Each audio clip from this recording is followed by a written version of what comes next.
Good afternoon, everyone. This is Alistair Pym at NECC. We're just waiting for everyone to join, so welcome. Looking forward to this great webinar this afternoon, and we'll be with you in a second. So please wait a few minutes while we let everyone join on. We've got a lot of people joining.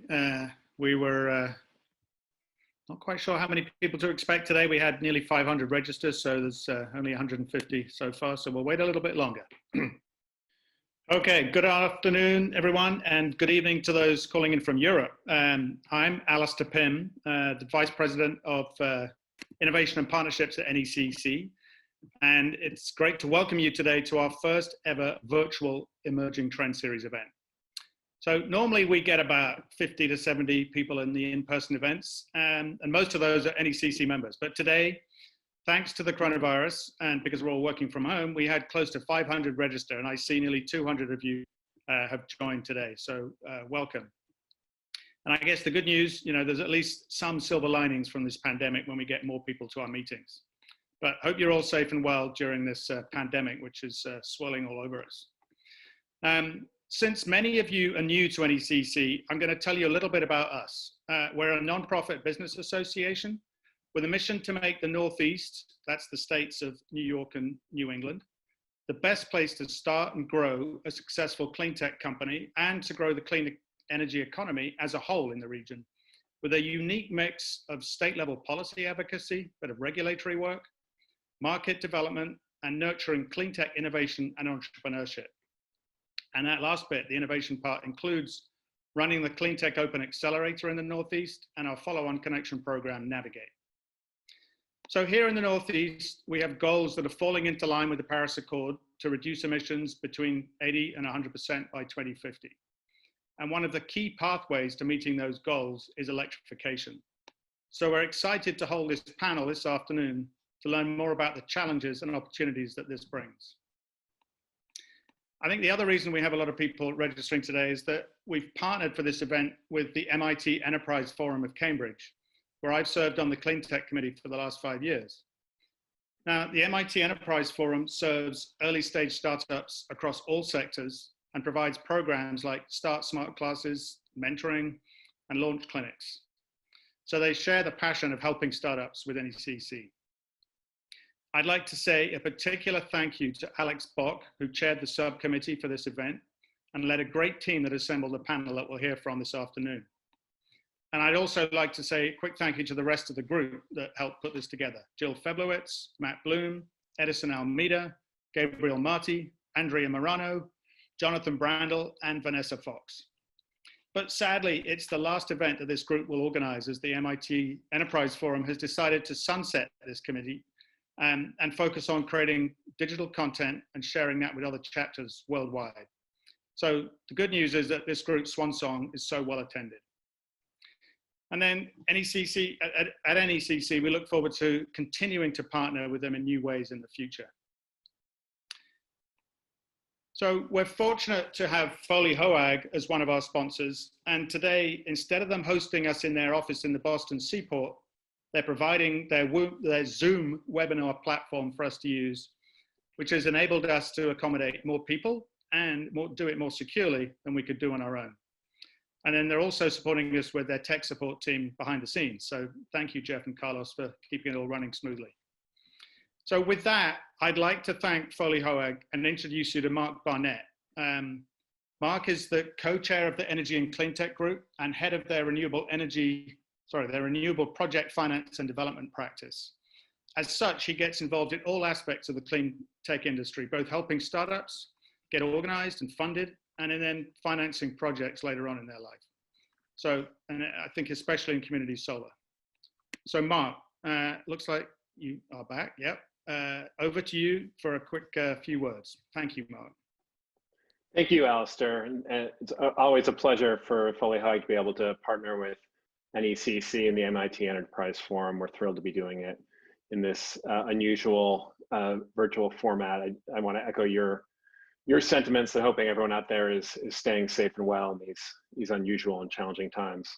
Foley Hoag is very much remaining focused on the energy and clean tech space and electrification as a area of innovation is something that we're seeing a lot of focus on with our clients. We work with innovators on the technology side, on the project side, investors as well, and so try to support companies across the entire ecosystem to bring forth their innovative ideas. So we're excited to be part of this panel, hosting it virtually, and excited to hear what everyone has to say on this esteemed panel you've all put together. So thank you very much.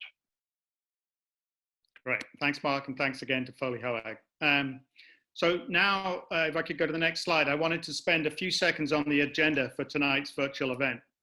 In a moment, I'm going to ask Peter Kelly-Detweiler, or PKD as he's more widely known, to introduce the topic, and then he'll turn it over to Peter Fox-Penner, our keynote speaker. After that, PKD will come back to introduce the panelists and moderate the program.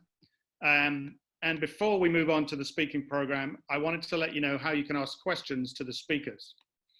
After the panel discussion, we'll take questions from all the attendees, and I'll present them to the panel.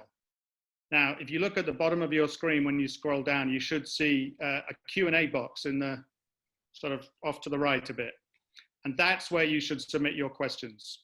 Now, there is a chat box as well, but I'm only going to look at the Q&A box for questions. So please make sure you put them in the Q&A box. And I think, sorry, next slide too, we have a screenshot showing that, please, Jeff. There we go. So you see the Q&A box is circled there. So look for that and please put your questions in there. So now, let me introduce Peter Kelly-Detweiler, PKD, who founded Northbridge Energy after a successful career in the energy industry, where he led the growth of demand response for Constellation. It's one part of his career. Now he consults, writes books, and speaks at industry events. He's given himself the ambitious and perhaps foolish task of trying to look at multiple sectors of this transformation. He wants to understand and explain the connections that are taking place in this, the most remarkable undertaking that humanity has attempted to date, the remaking of an entire economy within the span of a single generation. So he wants to tell that story, whether through writing, keynotes, or moderating the stories of others. For him, it's quite simple. The narrative is compelling. It's the thing that matters right now. So who better to moderate this panel? PKD, over to you. Oops. Thank you. I hope you, okay, I can see myself up there. Yeah, it is kind of a foolish task trying to wrap one's arms around this whole thing, but it is such an exciting time. And I had the opportunity just a year ago to be at the last event we had here where, if you may recall, Alistair, I think you were there, we had drinks before the event. So that we could meet all the panelists. And so I started drinking around noon just to kind of keep that flow going today.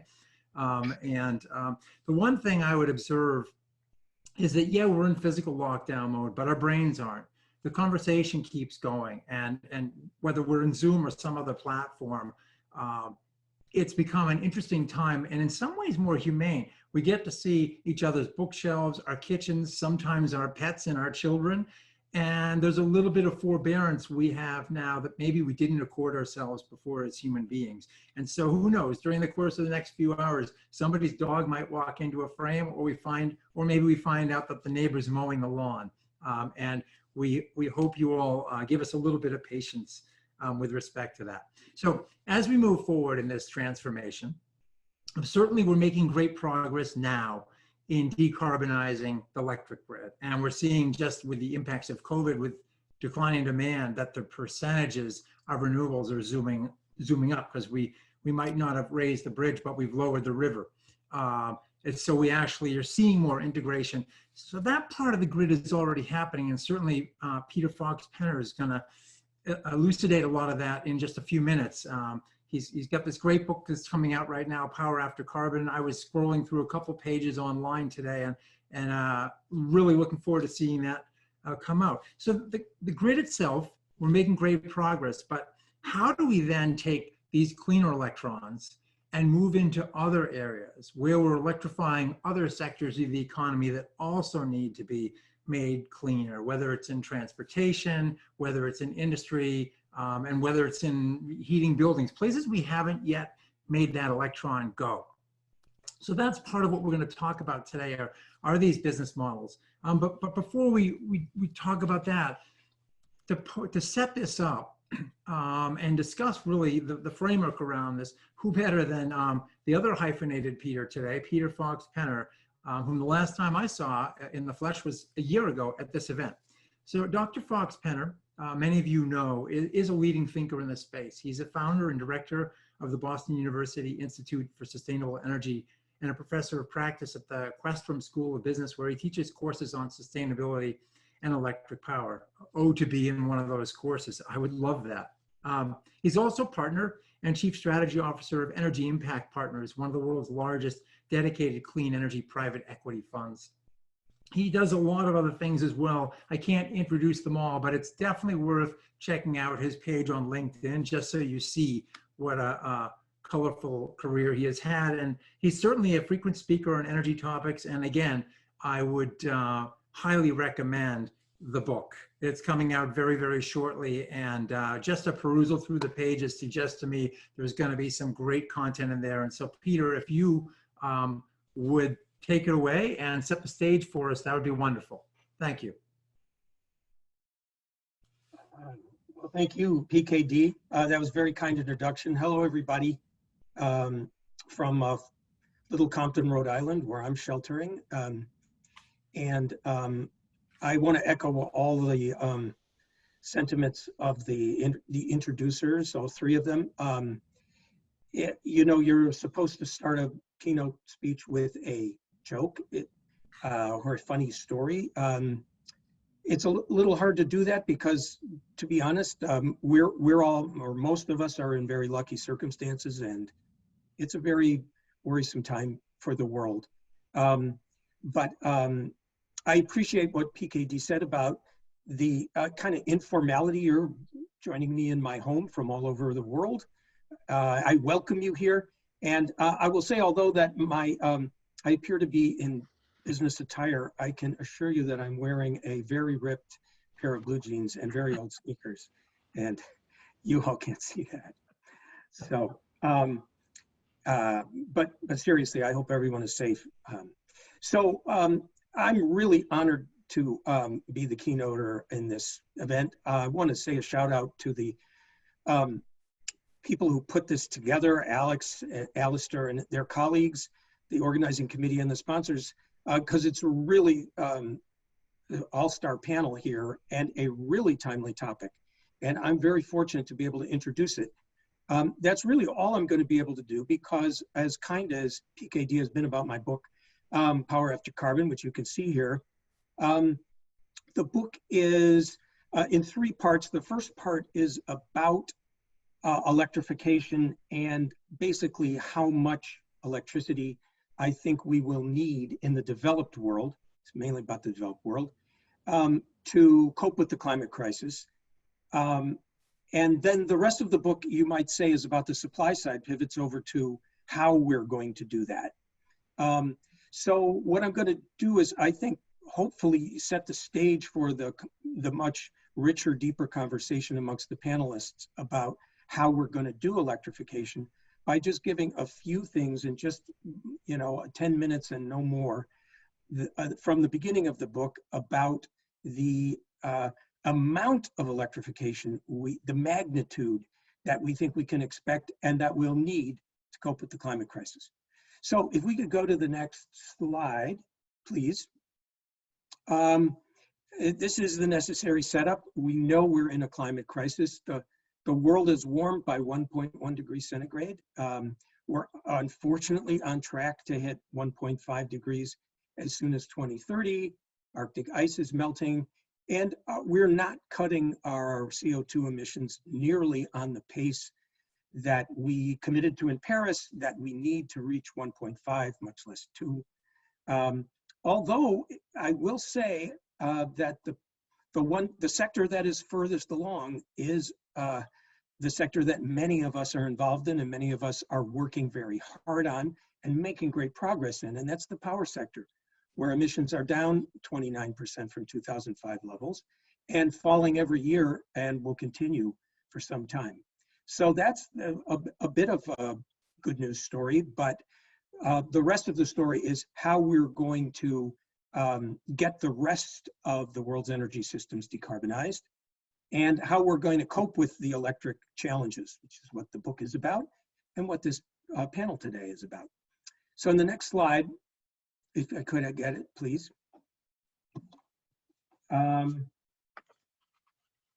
All of you who are working in climate policy, and I'm betting it's almost all of you in one way or another, know that there is kind of an emerging consensus in the developed world. Accelerate energy efficiency, electrify most, not all, transportation, electrify most, or you might even say much, building heat, certainly not all, and then electrify some industrial processes. That adds up to quite a lot of electrification, as we're going to talk about for really the rest of this afternoon. But I do want to spend a moment emphasizing the fact that electrification is not the only climate solution.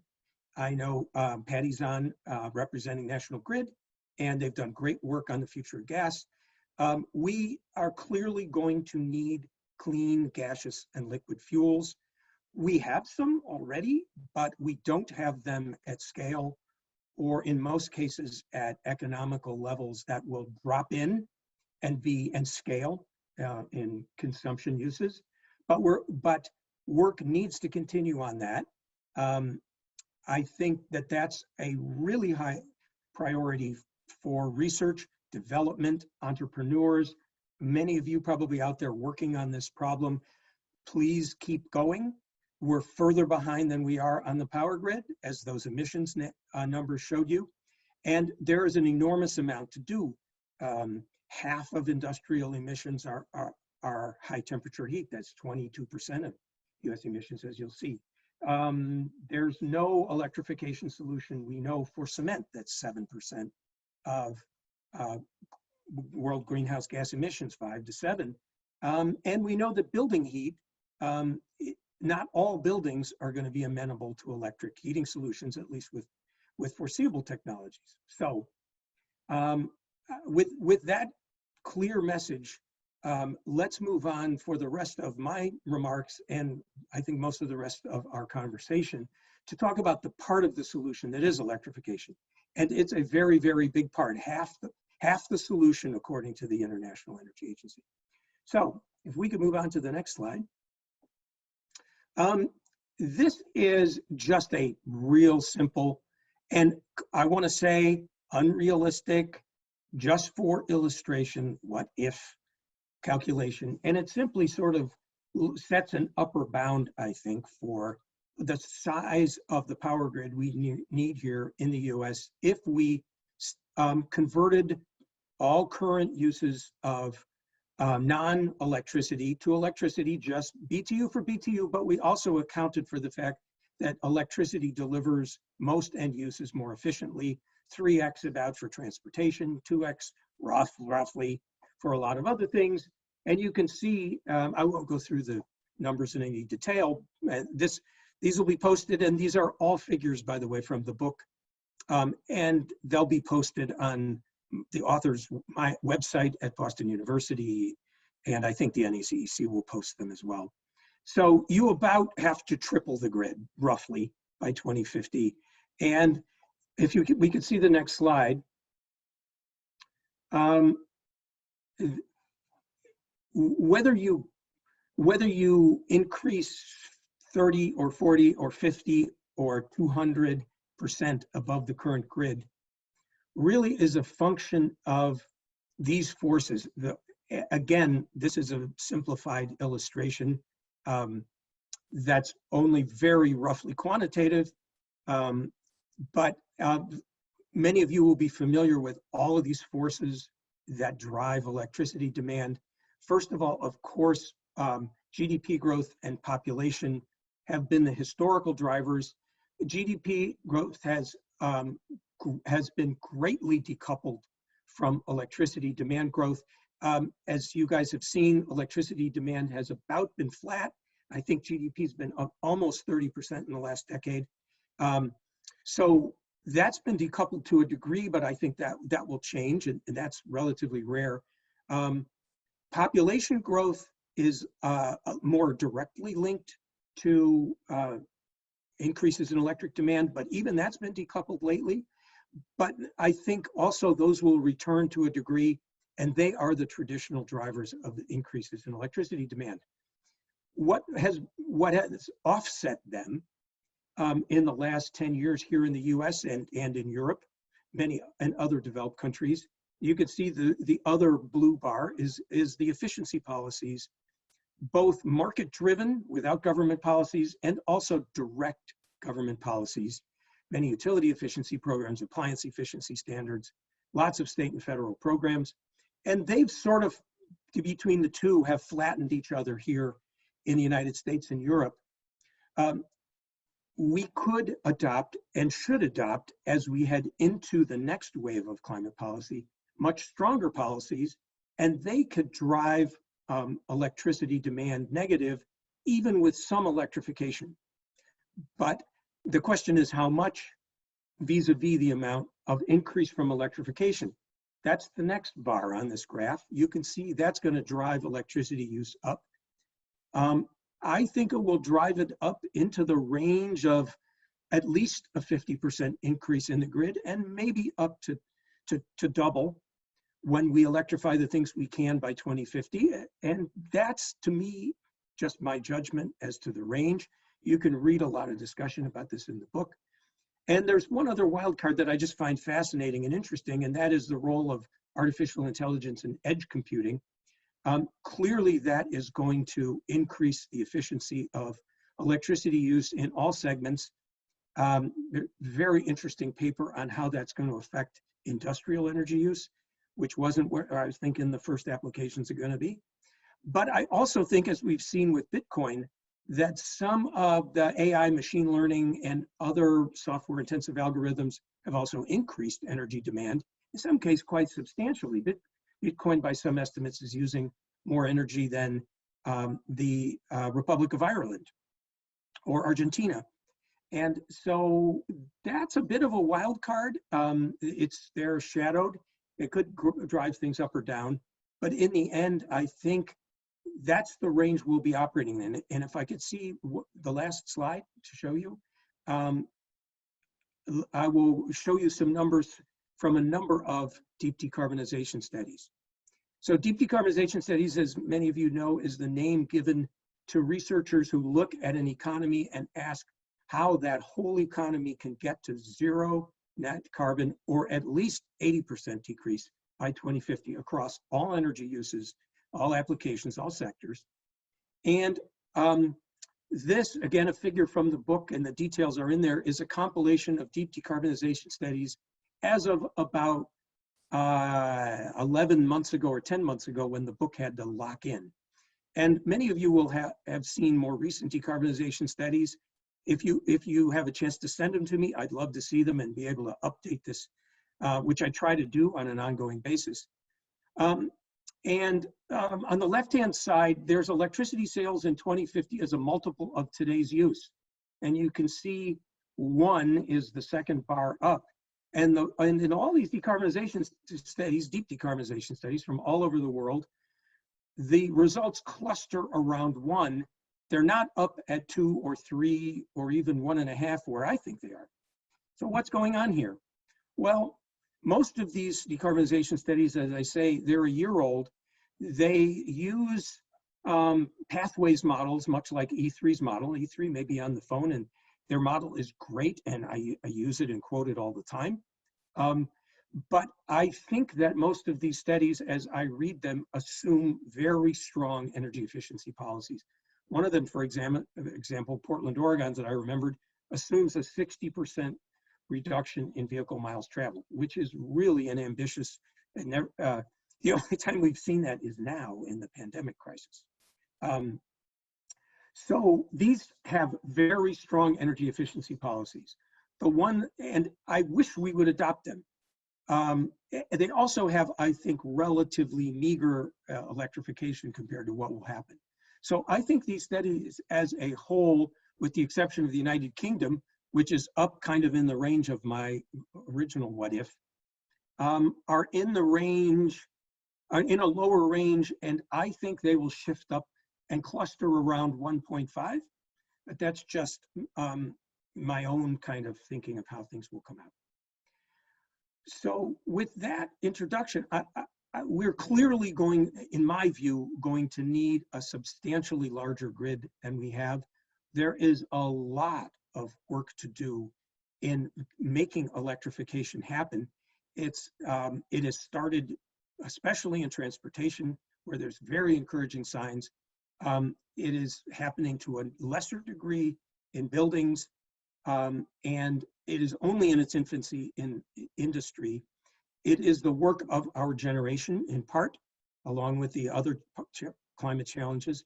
So I'm really grateful to the organizers of this event and to all of you on the panelists who can now dive in and really take this conversation where it needs to go, which is how do we get this work done? So with that, thank you all, and I turn it back to PKD.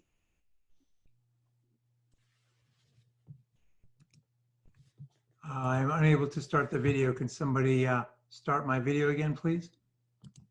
There we go. So thank you, Peter. And nobody expects the Spanish Inquisition, but I get to be the Inquisitor. So we're not going to let you go just yet. You've been in this space for a long time.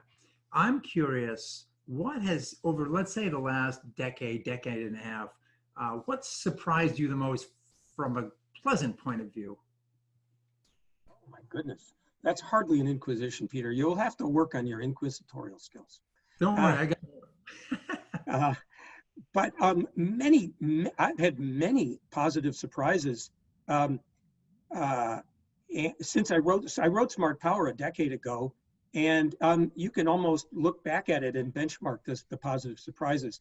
Solar energy is down 90% in price since then. Wind down 70%, both beating my expectations. Batteries 50, 60%. Those are gigantic enablers of the clean energy transition. The other big surprise I'm going to point to right off the bat that's less technological is I thought it would be only now that both regulators in the electric power industry and government policymakers and utility executives would be waking up to the need to change the utility business model. That has gone twice as fast as I anticipated. There's still a lot of lagging indicators, but there's been much more recognition. It's really, it's passé in utility strategy circles and regulators, and that's a great thing. So those are a couple things, big things I'd point to. Yeah, I'm really pleasantly surprised that the half-life of what I know is less than 3 months. Like facts that were important 3 months ago, whether it's a record price of solar or something, they're useless 100 days later, which gives me some hope. Now let's focus, or let's delve a little bit into the negative side. Over the last decade, what has been perhaps the most unpleasant surprise, something you expected that might have evolved more quickly and simply has not? Well, I think electrification has not moved as quickly. I think our overall performance in cutting greenhouse gases has been enormously disappointing. U.S. national climate policy has been, Peter, beyond disappointing. It's a tragedy. It's a disgrace I'm ashamed of. And it has really hurt the world's progress towards the Paris goals. Maybe I'm just going to stop there. Yeah, that is somewhat of a surprise and a disappointment as well. One last question before we open it up to the panel. You read more and more about these massive projects being proposed in places like Australia, where they're talking about 5 gigawatts of solar converted into hydrogen for Asian markets, or offshore wind in the North Sea, again, with conversion through electrolysis of hydrogen. Is that going to be a necessary and critical factor to get us all the way there? Can we do it without H2? I'm a little bullish on H2. Do I think we could get there without it? I'm sure humans have nothing if not technical ingenuity. It's the rest of our faculties I worry about. But so do I think, but I think hydrogen is definitely going to be part of the picture. It is on one of the increasing trend lines that we're watching very closely at Energy Impact Partners, and really positive developments. It's part of that gaseous and liquid fuel solution. Yeah. The question is, how big will it get, and how and where do we sequence it in? Thank you. Well, really appreciated your setting the table here for everybody. So if we can we bring in the rest of the diners, if you will, now that the table has been set?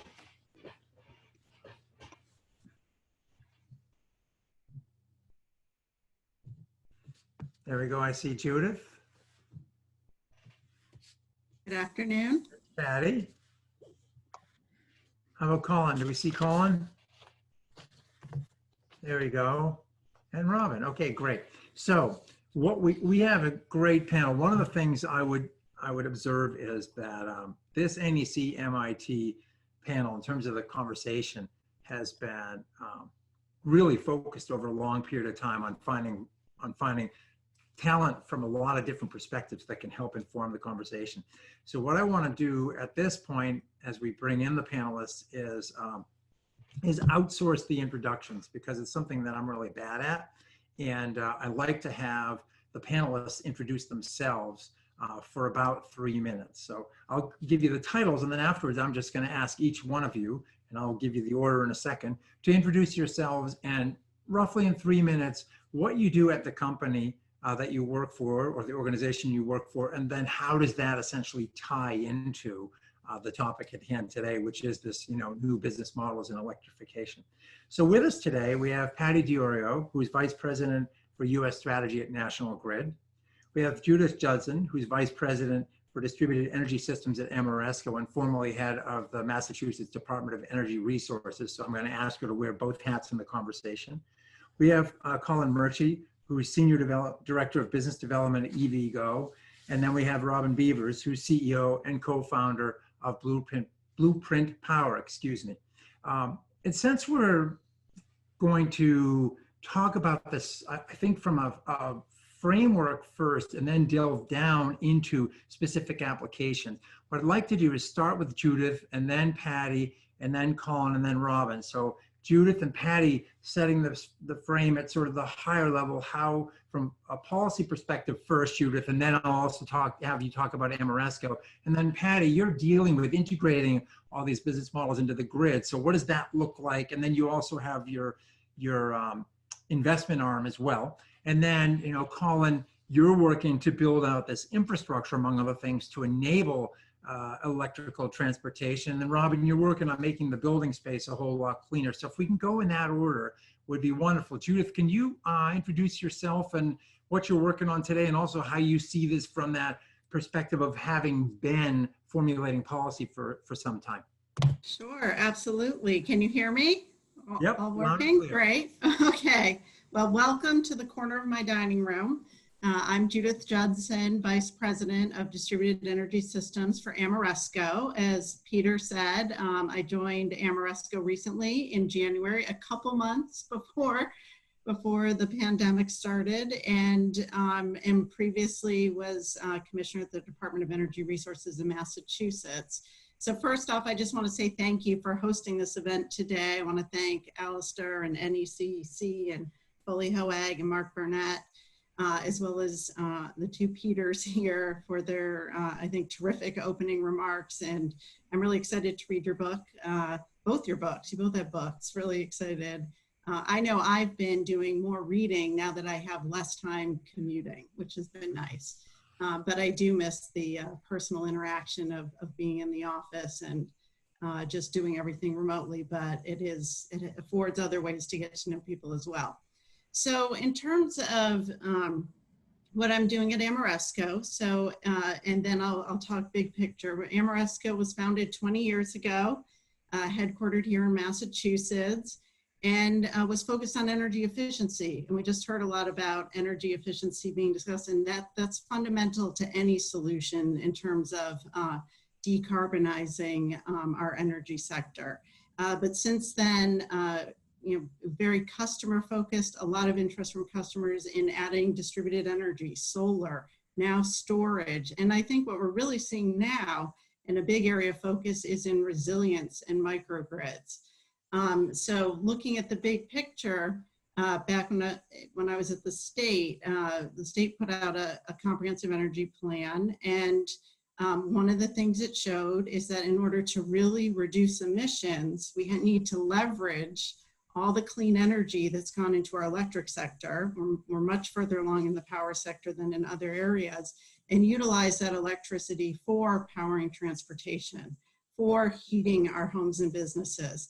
Although I will also add, I think there's a role for liquid clean fuels such as RNG and gas such as hydrogen that can be part of that solution as well, particularly in heating, where we have a lot of infrastructure. But being able to leverage the big investments that have been made and the real interest in switching to renewables on the power sector and being able to use that for heating and transportation is absolutely critical to getting that deep decarbonization. But what that means is we become more and more reliant on electricity. So now no longer if there's a power outages, does it just turn off your lights, but potentially you don't have fuel for your car to get to work. Potentially your home is cold. So there's a lot of challenges in that need for resilience. We're seeing more and more. And I think, now what we're seeing is we're even more reliant on electricity. I mean, the only way we could do this today is by having access to, to being on screens and being able to communicate virtually. So a lot of interest in creating resilience and creating microgrids. So really a combination of technologies, leveraging the best innovation that we have across both renewables as well as storage, as well as looking at heating and transportation, and bringing that together and finding ways to not only reduce carbon, but save energy, of course, combining with energy efficiency and looking at advanced controls as well. So I'll pause there, and really pleased to be here and look forward to the discussion. Thank you, Judith. Patty, you're next on the line. Can you give us a little bit of perspective what you're working on at National Grid? Am I unmuted? Yep, we can hear you. All right. Good afternoon. I'm Patty Diorio, Vice President of U.S. Strategy at National Grid. Really happy to be here for the Emerging Trends series on electrification business models and to share the stage virtually with this esteemed panel. This should be a fun conversation. So in my title, you can see that it says U.S. There's a reason for that. So I'll give you a little bit of a rundown about National Grid because there's a bit more to us than meets the eye. But I would say that in my role as VP of Strategy, my why, if you would, is basically I help the executive teams, the senior teams make long-term big decisions about the future of the company. And, thinking about the clean energy future, what that means for our customers is squarely in there. Quick background on the company. We are one of the world's largest publicly traded utilities, and we are focused on the transmission and distribution of electricity and natural gas. I mentioned we're headquartered in the UK. We're actually probably a little bit bigger there at this point than we are here. And we've got both regulated and unregulated businesses. In the US, our core really is a regulated business that delivers gas and power to about 20 million people in Massachusetts, Rhode Island, and New York every day. They rely on us to power and heat their homes and businesses. And, I'd say that with the COVID crisis today, it really puts the core role of our company into sharp relief. We've been super concerned about the economic hit to customers based on the COVID crisis. And we've been, obviously doing quite a lot to minimize the impact that we can do working with our regulators. And we've also actually been deploying some pretty creative solutions along the way too that I hope to get a chance to talk about later. our unregulated side of the business is maybe a little bit less known. We just acquired Geronimo Energy about a year ago now. Geronimo is a leading large-scale renewable development company. They develop utility-scale solar and wind projects across the country. They're based in the Midwest, very farmer-friendly is their culture. It's been a great addition to the portfolio. And Peter mentioned our investment arm. We, obviously have been thinking a lot about the future of the industry, see the pace of change, see the technologies coming in. We wanted to do a couple things there. We wanted to first understand what was going on and help it along. So we were one of the first companies to join Energy Impact Partners. Actually, I think we joined shortly after I joined National Grid from consulting. And then we more recently started our own clean tech investment fund called National Grid Partners. So that's, a relatively small piece of our business, but a pretty important and impactful one, I'd say. Back to the core business, I would say that the 3 states where we operate in the Northeast, we've got some of the most ambitious and stretching climate goals in the country. These are really leading states. So as a result, it was, it's pretty incumbent on us to really understand how that might unfold. We understand that it's a huge challenge, and it's hugely important for the whole region. We understand the critical role that we play. We embrace it. And experience has really taught us that there's a lot of innovation that needs to happen. I'll kind of close this by, mentioning that we did do the math on decarbonization. We released a pathways study, something that we don't actually normally do as a utility, but, we crunched some numbers and thought it was interesting and figured we'd share it, about deep decarbonization in the Northeast. What we really did there was test the hypothesis that we thought, could you actually get to that midpoint of 40% carbon reduction by 2030 with technologies that we know about today? And we actually found that actually you could. The math works, but the challenge is real. And I'll get into probably more insights later on in the conversation here, but very quickly, electrification does play a key role in the work that we did, especially in light duty transportation, as Peter mentioned. That is the largest emitting sector in our region. We've actually done much better on power and other sectors than the rest of the country, I'd say. Heat is tougher, and it needs a variety of solutions. I'm also a believer that that is a place where you could deploy renewable natural gas and hydrogen. And then, of course, energy efficiency I would characterize as motherhood and apple pie. And I'll leave it there and pass it off to the next panelist. Yeah, it's a pretty complicated puzzle that you're dealing with. And obviously one of those critical puzzle pieces is what Colin's working on. Colin, can you discuss a little, well, for the next 3 or 4 minutes, what you're doing at EVgo and how you tie into that yourself personally? Sure. So the title is Senior Director of Business Development. And what I do in practice is I try and intersect what we see as customer demand and the factors that drive customer demand, future purchase of electric vehicles, some amount of demographics, historical behavior, along with public funding and utility rates to determine where our network should be. And our network sort of is what you see behind me, virtually, not my attic, but the sort of fast chargers that people use periodically for half an hour to 40 minutes to completely charge their vehicle. Probably 5 to 15% of charging behavior for light duty vehicles as compared to the majority of it, which is simply going home and plugging into a 7 kW outlet. The way it intersects is, there's very new business models throughout the space. I'd say we have very few direct competitors, most notable among them being probably Electrify America. And there's some regional networks like the Francis network in Oklahoma. We're simply an owner operator. It's in many ways the oldest business model in the world. We purchase this equipment, we have to pay retail electricity rates, we charge our customers to use the equipment, and we hope to balance it out on the income sheet ultimately. There's a couple different approaches to that business, and some of them are unexpected. Some of them are implied in the word infrastructure. You know, if you look at the map of Electrify America charging stations, it looks like a map of the highway network of the US.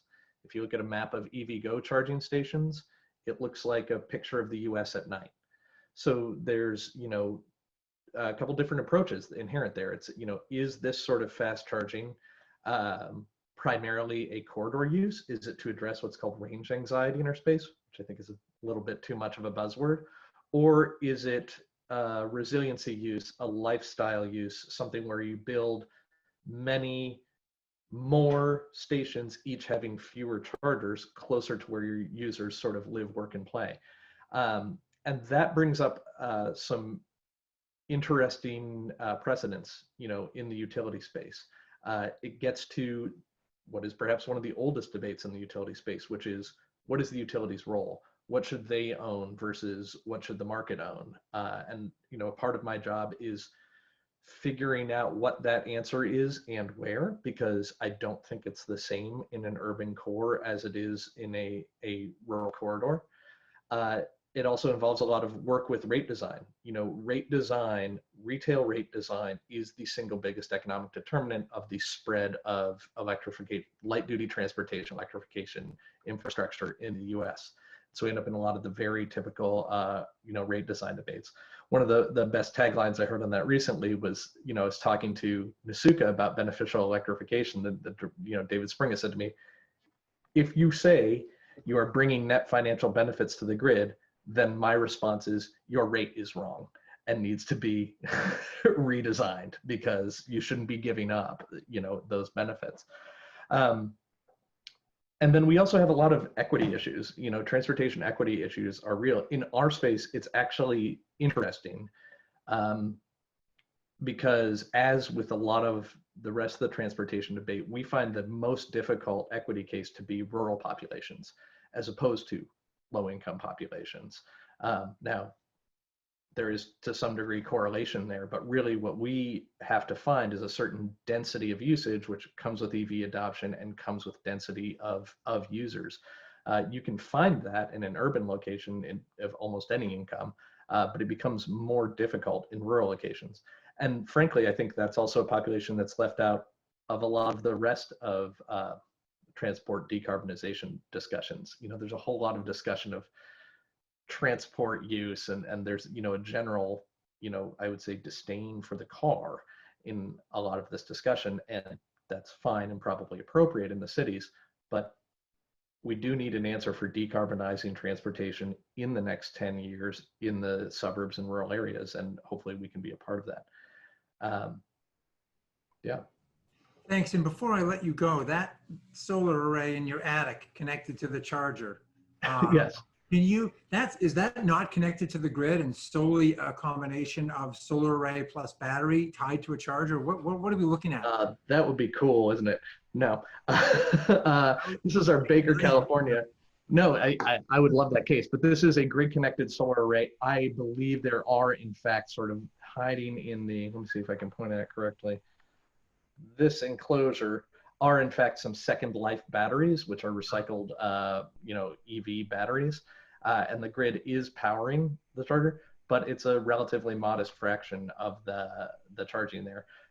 The fastest charger here is actually 350 kilowatts of instantaneous power. And, you know, I think most people on the call will be able to intuitively see, this is great. That's not 350 kW of solar. Right, okay.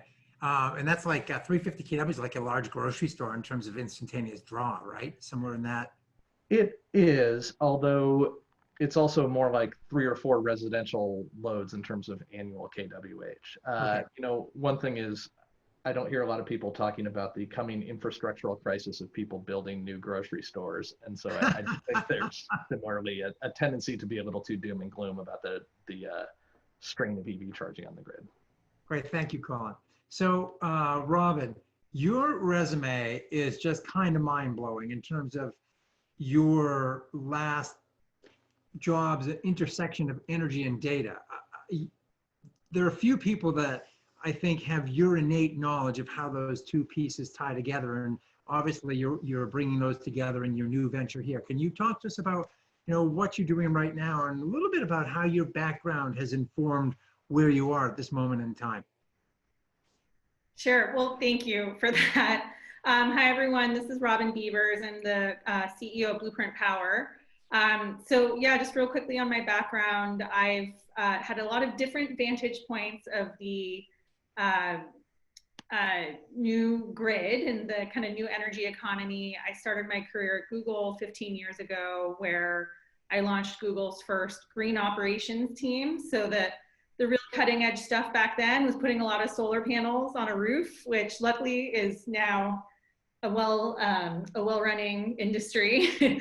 And greening a lot of Google's operations from working with their data center teams, launching their global clean energy procurement program, kind of you name it, it was looking at the built environment of Google and how to green it.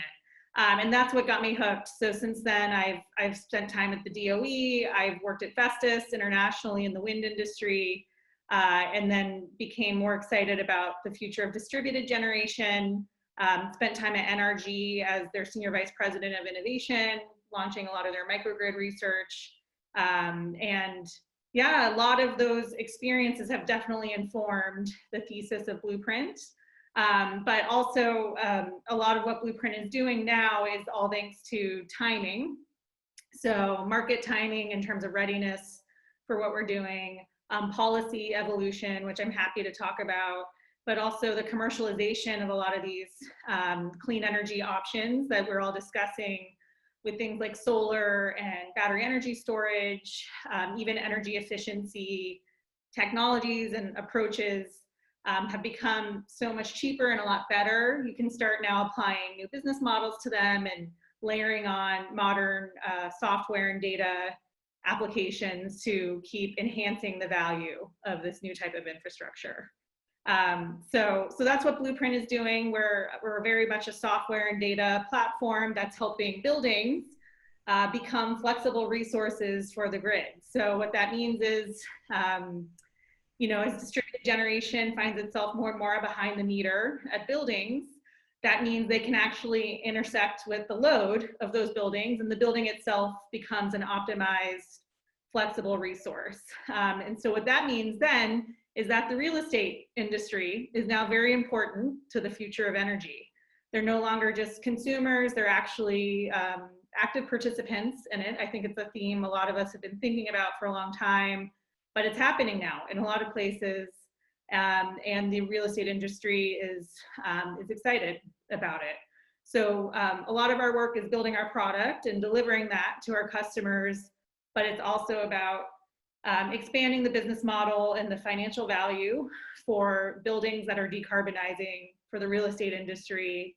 And then, yeah, that of course impacts policy and the voice that's represented in a lot of policy discussions and how all those worlds intersect. So Blueprint spends a lot of time tracking energy policy and regulatory reform from the federal, state, and local level with the usual suspects of FERC, state regulators and local kind of building energy experts and departments. But real estate policy impacts it too. So we have to kind of keep track of those separate worlds and see how they intersect, and keep accelerating the adoption of clean energy and these best practices. Thanks. When I headed up Constellation's demand response group, I cut my teeth on, what we call, I should say, I broke a few of them because it was not easy. The concept that we had, the phrase was, we're going to turn your building into a battery.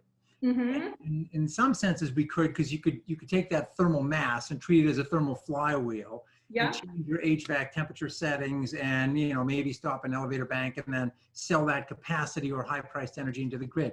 Can you walk us briefly through your business model, to the extent that I'm not asking you anything proprietary? How does the money flow?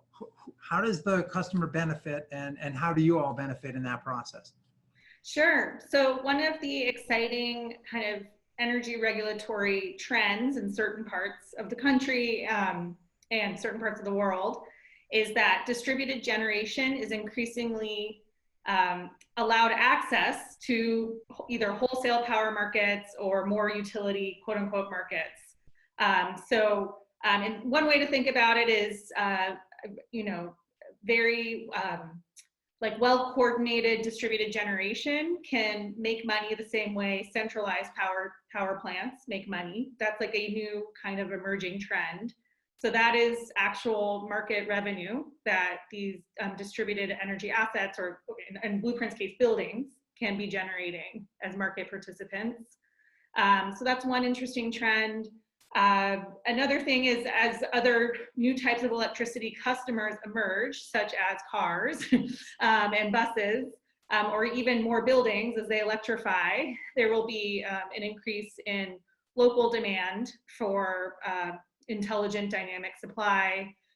So there could be really interesting business-to-business partnerships between buildings and cars, and eventually buildings and buildings, which is not currently possible, but yeah, so it's like just the trend of electrification, the trend of new types of intensive electricity customers, the regionality and the locality of that all really creates these new revenue streams that are important for buildings. But the first start is definitely the opening up, the access to markets that previously weren't, accessible to distributed generation. Great, thank you. So we're talking about these trends and business models. You probably saw, some of you this week, that announcement out of Southern California Edison that they were going to go and get 770 megawatts of storage, almost all of it a retrofit onto existing solar. 770 megawatts of storage is more than was installed in the entire United States last, say, 2018. The solar industry itself, to all intents and purposes, is a decade old. Same thing with wind. You're talking about investments in many cases that are decades long. And Peter, you're at Energy Impact Partners dealing with a lot of these players or their ilk in the space, trying to determine whether to put money in it. Patty, National Grid's doing the same thing. How do you future-proof that investment when A, the trends are moving, the technology penetration so fast, and B, somebody like the FERC can say in PJM, oh, we're going to throw in a minimum offer pricing rule, and suddenly all these state subsidies are essentially mooted to some level. How do you, as an investor with a spreadsheet, deal with that kind of uncertainty? Peter, I start with you because you're the one throwing the money down here. Well, hardly me, but thank you for the question. First of all, you can't future-proof any investment in any sector, and certainly not in a sector that is as heavily policy-driven and as heavily regulated as electricity.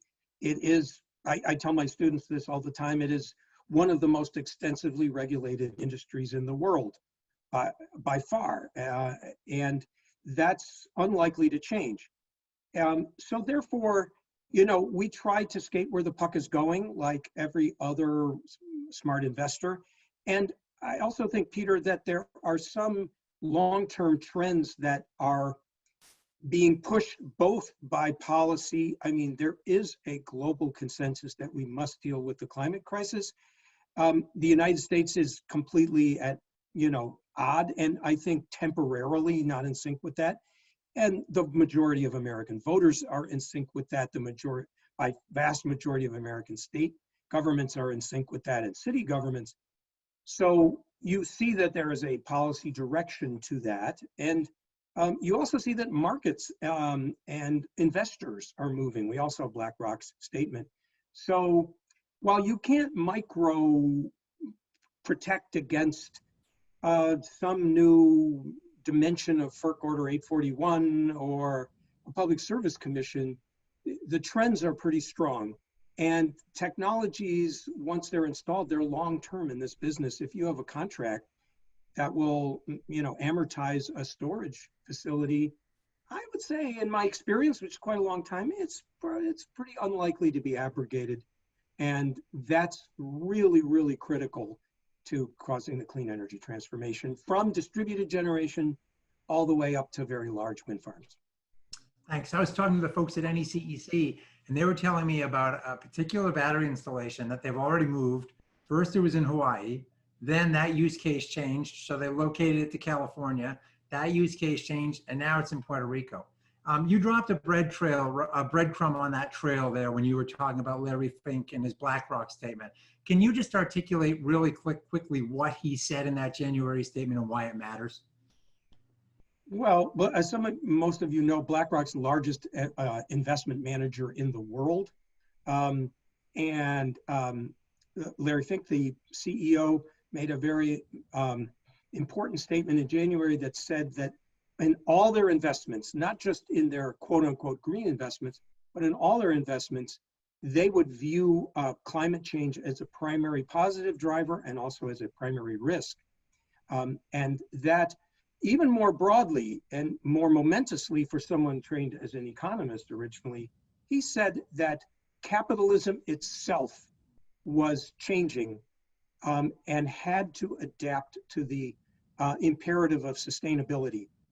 And that statement was noticed from one corner of the world to the other. And I think it is true, as someone who now works part-time on Wall Street, the investment community has hit an inflection point and realizes that part of the mission of any investor is to protect the planet, because if we don't protect the planet, we won't have a functioning economy and we won't be making any money as investors. We'll be dealing with pandemics and health crisis and refugee crisis and straight ahead economic crises. So that's what Larry Fink, in my view, was really saying. So finally getting some of those externalities into the spreadsheet. The other thing that struck me about his comment was when he talked about the phase change in terms of when the money starts to move, it will happen very, very quickly. And those who have not made the right strategic decisions will be left standing there being in a rather uncomfortable place. Patty, you're in strategy, you're advising a leadership team there, and we know now from just a litany of failed forecasts, which are always linear on those spreadsheets, very few of them have an S-curve in them. How do you even lay out this? Do you put scenarios out there and say the world could arc towards this one and then towards that one, and sort of like the Peter Schwartz art of the long view stuff that he used to do at Shell? I mean, how much of scenario planning is there versus spreadsheeting, and what kind of creative thinking has to go into that process to make sure that you are, as Peter said, skating to where that puck is likely to be? You're on mute still.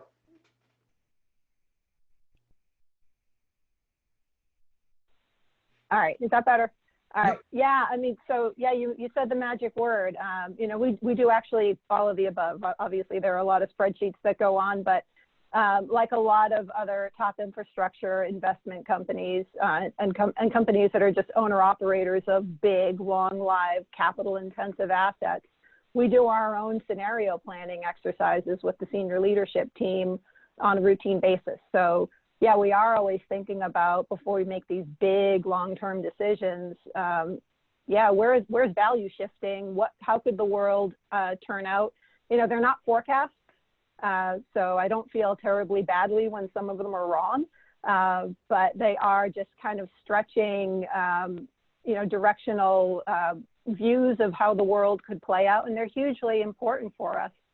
I would say that when we're, down to obviously the investment level, at NGP, they've got a portfolio view and, try obviously not to over-index in one technology over another. So I think that's how they manage it to kind of get to a point that you and Peter were making earlier. But but on the core regulated side, and as we make unregulated decisions like the investment in purchasing Geronimo Energy, we start off with big long-term scenarios and think about it from there. But then invariably, we've got our own kind of base view of how the world is likely to turn out in the investment horizon that we're looking at.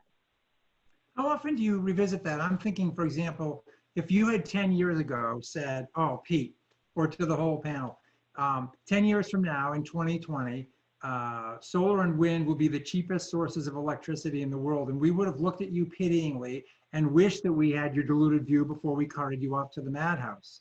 And yet here we are with batteries just falling. BNEF said last week in their report, they've fallen 50% installed batteries in 2 years. So then how often are you going back to those forecasts and looking at the milestones that tell you, oh, we are indeed arcing more tightly in this direction than the one we originally thought? What's the revisitation process like in that? Yeah, I'd say we do a wholesale refresh every, 3-4 years, but in between, we're monitoring the external environment pretty carefully. Everybody has to. In the particular case of storage, though, I would say that, that's kind of, that's not pie in the sky for us anymore. I mean, we're actually deploying the stuff. Right. We have one of the biggest installations on the island of Nantucket. And, and actually what we find is that, it's no surprise that these are ending up on islands at scale first, right? Because, they've got their own challenges as far as supplying energy. And this one, part of the value case was deferring another cable to the island. And, it makes the case much easier to make. But we find that in a lot of applications, it's still a single use case doesn't pencil out, and you do need value stacking to make it work.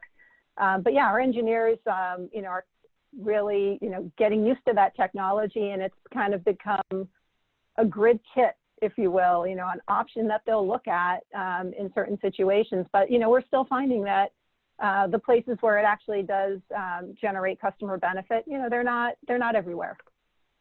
Right. So that Nantucket case was partly because more and more rich folks like myself, are buying homes there and putting in central air con. And so there's that 20 or 30 hours of the year driving demand. So you got great avoided costs, right? So Colin, right. When you're doing your business dev and you're trying to figure out where to put these things, I remember in a conversation with Kathy Zoy and Julie Blunden from EVgo probably 2 years ago for a Forbes piece. They were talking about the challenge of guessing or forecasting for human behavior, and that there was also this land grab, and I mean that in a good way, territorial acquisition, like trying to figure out on that checkerboard where to put the assets in a constantly changing world. So is that part of what you do in your biz dev, wearing your biz dev hat? Yeah, it absolutely is. We do a lot of trying to intersect, what we have seen of past behavior with demographics and with, EV registrations to create a very, very detailed sort of GIS map, essentially a heat map of where we think people will charge. And then you have to run that through, a pro forma that's informed by utility rates. Mm-hmm. But to your point about sort of having a 100-day half-life, or I guess a 100-day full life, maybe a 50-day half-life on industry knowledge, it's very, very difficult to sit there with a straight face and say, I believe that, charging in 2030, which is well within the, economic life of our stations, will look the same behaviorally and equipment wise as it did in 2018, which is when our data was from. Even our fleet is changing underneath us. While I think the 50 kW fast charger will always be with us and will be what you see, in the grocery store parking lot, there are 150 kW. I mean, the thing behind me is monstrous. It's 350 kW, a couple 175s and a bunch of 50s. So it does become increasingly difficult to extrapolate, the past 2 years into the next 7, when you have to layer technology adoption of EVs on top of rate design, on top of rebate design. There's 5 or 6 sensitivities that we're just constantly running on our scenario basis. And do the EV manufacturers give you a glimpse into their world? Are you able to go and visit them and talk to them? Because ultimately, if you're not doing the chicken, they're not doing the egg. So how does that work? Yeah, that's right. And Kathy Zoy's equivalent of skating to the puck is to skate a little bit ahead of the puck, right? We take our responsibility as the chicken seriously, but we do want a little bit of insight from the egg. So we do talk to the OEMs and get their best case forecasts, which are also fairly geographic. But one thing the OEMs are at pains to tell you is that they don't dictate product mix geographically in the US. They predict it. For most of the OEMs, their immediate customer is the dealer, and the dealer requests the vehicles and the vehicle mix that they want and that they think will sell. So even the manufacturers are in the position of predicting instead of allocating, unless, as is sometimes the case, they have a severe supply chain constraint. Right, and there's a lot of work to do with the dealers. I was reading that in 10% of the cases of dealers that do have EVs, the cars are not charged sufficiently for somebody to go take a test drive. So there's certainly, that's another, maybe that's the hen house if you got the chicken and the egg. There's all these pieces have to come together. I'm stretching this analogy too far and I apologize. Probably further than it goes.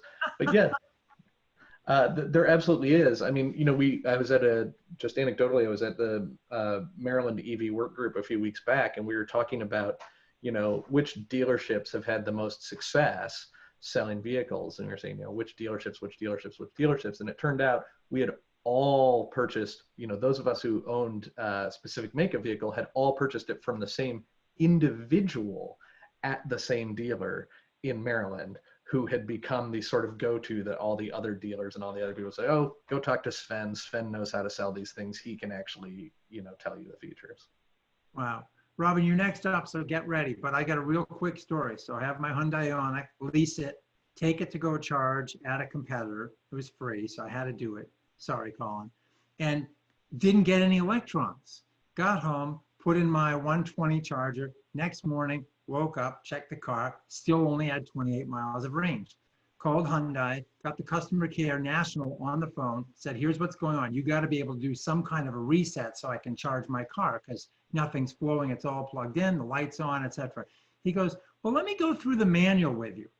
So that was step one, that there was a problem. Step two was we couldn't find anything in the manual. Step three was call the dealership. Step four was they tow my car to Hyundai, to the dealership an hour away. Step five was 2 days later, they tell me that somehow the time of use setting in the car had been activated. So the car was programmed not to take electrons during the time that I wanted to charge it. And nobody could tell me that without me towing the car to the dealership, which luckily I didn't pay for. Yeah. That's the world you must be operating in all the time. Yeah. One of the, you know, people sort of intuitively, if they try and build up our pro forma, they're like, okay, well, you must pay X for energy. Then the slightly more sophisticated people are like, well, I guess, oh, there's also a demand charge in there. And then people are like, oh, I guess there's energy and then a demand charge, and then you must be recovering the capital. Oh, and you must be acquiring sites. One of the other things is we have to have not just a call center, we have to have the good call center. You know, we spend a lot of time running our call center through scripts and building up training materials for them and working them through scenarios because like, so that we don't have a customer who happens to be a prominent Forbes energy reporter then come put us on blast on a webinar with 300 people, right? Who would do that? Who would do that? But that costs more than having a really good call center who can turn that ideally into a positive experience where you're like, oh, I didn't understand this thing about my car. I was at an EVgo station. I called them up. They fixed it for me. What great folks. Let me go tell everyone about that. So yeah, everybody in the space has a customer education responsibility. And it's, you know, this is one of the things where I think that the word infrastructure breaks down because people talk about us as an EV infrastructure company, and no one at any infrastructure company like agonizes about, you know, getting good scripts and good people and friends. You're a services company, right? Yeah, we're a consumer services company. Yeah, thanks. So Robin, Colin's in this space where his company's got to buy and deal with all these tariff structures and all that stuff, which is an impediment. But in some ways, that's your opportunity, isn't it? In the sense that you're helping customers manage their monthly demand charge or maybe their capacity exposure, et cetera, et cetera. So where do you lay down your heat map and determine what kinds of customers you want to serve where in this whole beneficial electrification process? What does that thought process look like to you? Sure. So for us, we are very, we grow our business city by city or region by region. So we like a geographic clustering of, first of all, buildings and different types of buildings. So where there's concentration of ownership for commercial real estate. So New York City being an obvious great start there. Where, you know, there's large portfolio owners of different types of building assets. We also like a diversity of buildings as well, because those are different load curves. And that helps us in our own, portfolio value as we think about how much capacity we'll have at any given time to be participating in markets. But also, as many people on the phone know, energy rules are local, very much so. It's mostly state driven. Obviously, there's different layers, as I mentioned, federal, state, and local. But usually it makes sense to, well, for Blueprint, it makes sense to be building local networks versus like really diffuse spread out ones. And that's where you can get a lot of economic value, but operational value and go-to-market ease, I would say. So, so for instance, in New York, we're a registered market participant in the New York State ISO. We're registered in various capacities with the local utility of Con Ed. We work with both National Grid and Con Ed on the gas side with their gas markets, and all of our optimizations and flexibility are really built around those local market values and access and rules and opportunities. But we have designed our platform so that when we do enter new geographies, as much of that, what we built is usable in other regions that have similar frameworks, but there's obviously going to be some last mile customization because every geography is different. So a demand response market in Massachusetts versus New York might be kind of similar, but there's usually some differences. So we've ensured that our software architecture is flexible enough for that, and also our internal processes for onboarding and market entry.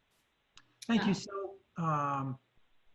if you look at some of the players with assets behind the meters, let's say STEM, which has batteries, so they're not a direct competitor in some sense, but essentially they have this AI platform, Athena, where they know state of charge and they know what's happening with all these assets, and then they deliver a shaped curve to a utility, or a Sunrun does that with batteries and drops 20 megawatts of capacity into ISO New England, or now SunPower is going to do something similar. Is the key here that the software platforms knows what the assets are in your aggregated fleet of assets, and then knows what activate when to shape what your end use customer, which is a utility or the ISO, is buying? Is that the core secret sauce of this thing? Exactly. It's really connecting the dots between all the different scenarios of assets and capacity across our network of buildings, and then all the different scenarios and players on the market side, and matching those at the right time. So it's very much matching supply and demand, as always. But of course, a lot has to go into that. Each building will have a different amount of flexible capacity that we're able to use over time. A lot of it depends on if it's full of people or not, like how the building is used. A lot of it depends also on pricing. Maybe the building is up for releasing more capacity if, there's a better buyer out there versus just using it themselves. So Blueprint's looking at a building, the assets behind the meter at that building, but also across portfolios of buildings as part of our network.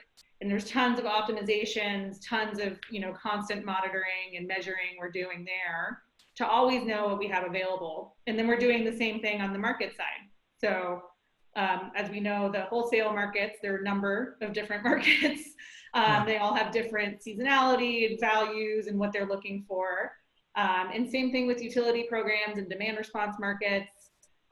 So yeah, it's a complicated set of factors on each side, on the supply side and the demand side. But when you have the ability to ingest data from all of those places, and then apply modern data techniques to constantly be assessing what's possible, then you really open up some opportunity.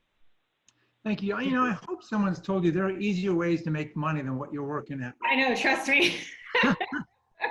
Yeah. All right, thank you. Peter, can I ask you a question briefly? Yeah, please. It's just sort of related to that, because you brought up that fascinating anecdote. Is the TOU setting in your EV Hyundai currently on, and is it set correctly to the TOU tariff that you experience at your house? See, I don't have a TOU tariff, which is why it mystified me that it even was set. Got it. Yeah, this is just one of the things that adding to the difficulties you mentioned, it is difficult to get consumers to participate in load shifting because the price signal is abstruse. It takes 20 or 30 minutes to explain, and then what do you save? You know, $8 or $10 a month.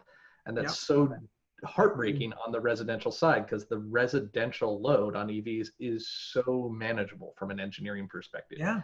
You're going to go home, you're going to plug that thing in to charge, and you probably, well, I mean, nowadays you don't need it to charge at all, but you probably need it to charge an hour of the 12 or 14 that it's plugged in. And so if that could just be set correctly or set in your app in a painless way, all of a sudden there's this big chunk of movable load that was never there in the past, and it's just behind this consumer adoption issue. Yeah, it's a challenge. You know, I ran into Tim Healy at a Verge conference. Like, you know, he was head of Internoc. I think I ran into him 4 years ago, and they were trying to diversify out of demand response into software so they could have a sustainable, projectable revenue. And I said, how's it going? He says, you know, we can sell the software, and then we lead the horse to the water, and then they simply shy away from the well. They're not even using, in many cases, what it is we just gave them.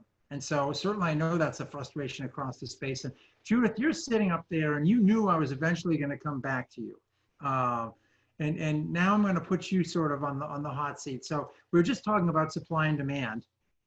And you've been in the DOER, you were in the DOER role for a long time, trying to set the stage for this whole supply demand balance and efficiency and so on. But now you're at Ameresco working mostly on microgrids, or what's the area you're mostly, you personally are involved in there?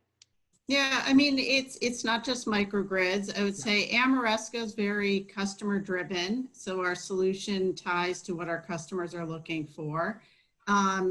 We are seeing greater and greater interest in advanced technologies such as storage, and in a request for microgrids or resiliency ability in our applications. But I would say first and foremost, it's founded, the solution will have an energy efficiency component, a renewable energy. A lot of what I'm doing is on that distributed energy system, the renewable energy component, and then storage. I mean, storage is an area that Ameresco is really moving into. We're seeing more and more projects that have storage, and we're putting it forward as an option to customers. At the end of the day, though, the economics need to work. Some of that is driven by policy, some of it's driven by rates, but ultimately there's also just a strong customer interest in having less carbon, having, clearly having savings, but there's a lot of reasons that we'll see an interest in storage that is beyond simply the economics. But then again, we're always looking at a way of being able to say, particularly the business model that Ameresco has been able to do, in essence, guaranteed savings. So we'll do infrastructure improvements, infrastructure in terms of energy efficiency, or infrastructure in terms of new solar panels, and be able to deliver ultimately a savings and have that customer pay down, or basically pay for that investment over time through the savings that are achieved. That's the sweet spot that we've been in. And it is the reason the company has grown tremendously over its 20 years that it's been in business. And, but it's complicated. Yeah, these are complicated projects. I think all the challenges that have been raised about, looking at, I think more and more we're looking at not only what does it mean behind the meter, but how can assets participate in the market. We're looking at front of meter applications as well. There's a real intersection. I think, when I started in the industry, it was much more simple. There was large generation and it kind of flowed down. Yeah. When we talk, I always say, when you look at Massachusetts, there's 100,000 distributed energy storage resources. There's 100,000 power plants that didn't exist when restructuring started. And how do you manage that? But it's ultimately, I think what it comes down to is it's not just, in thinking about policy, regulatory, what we're seeing, what our customers want.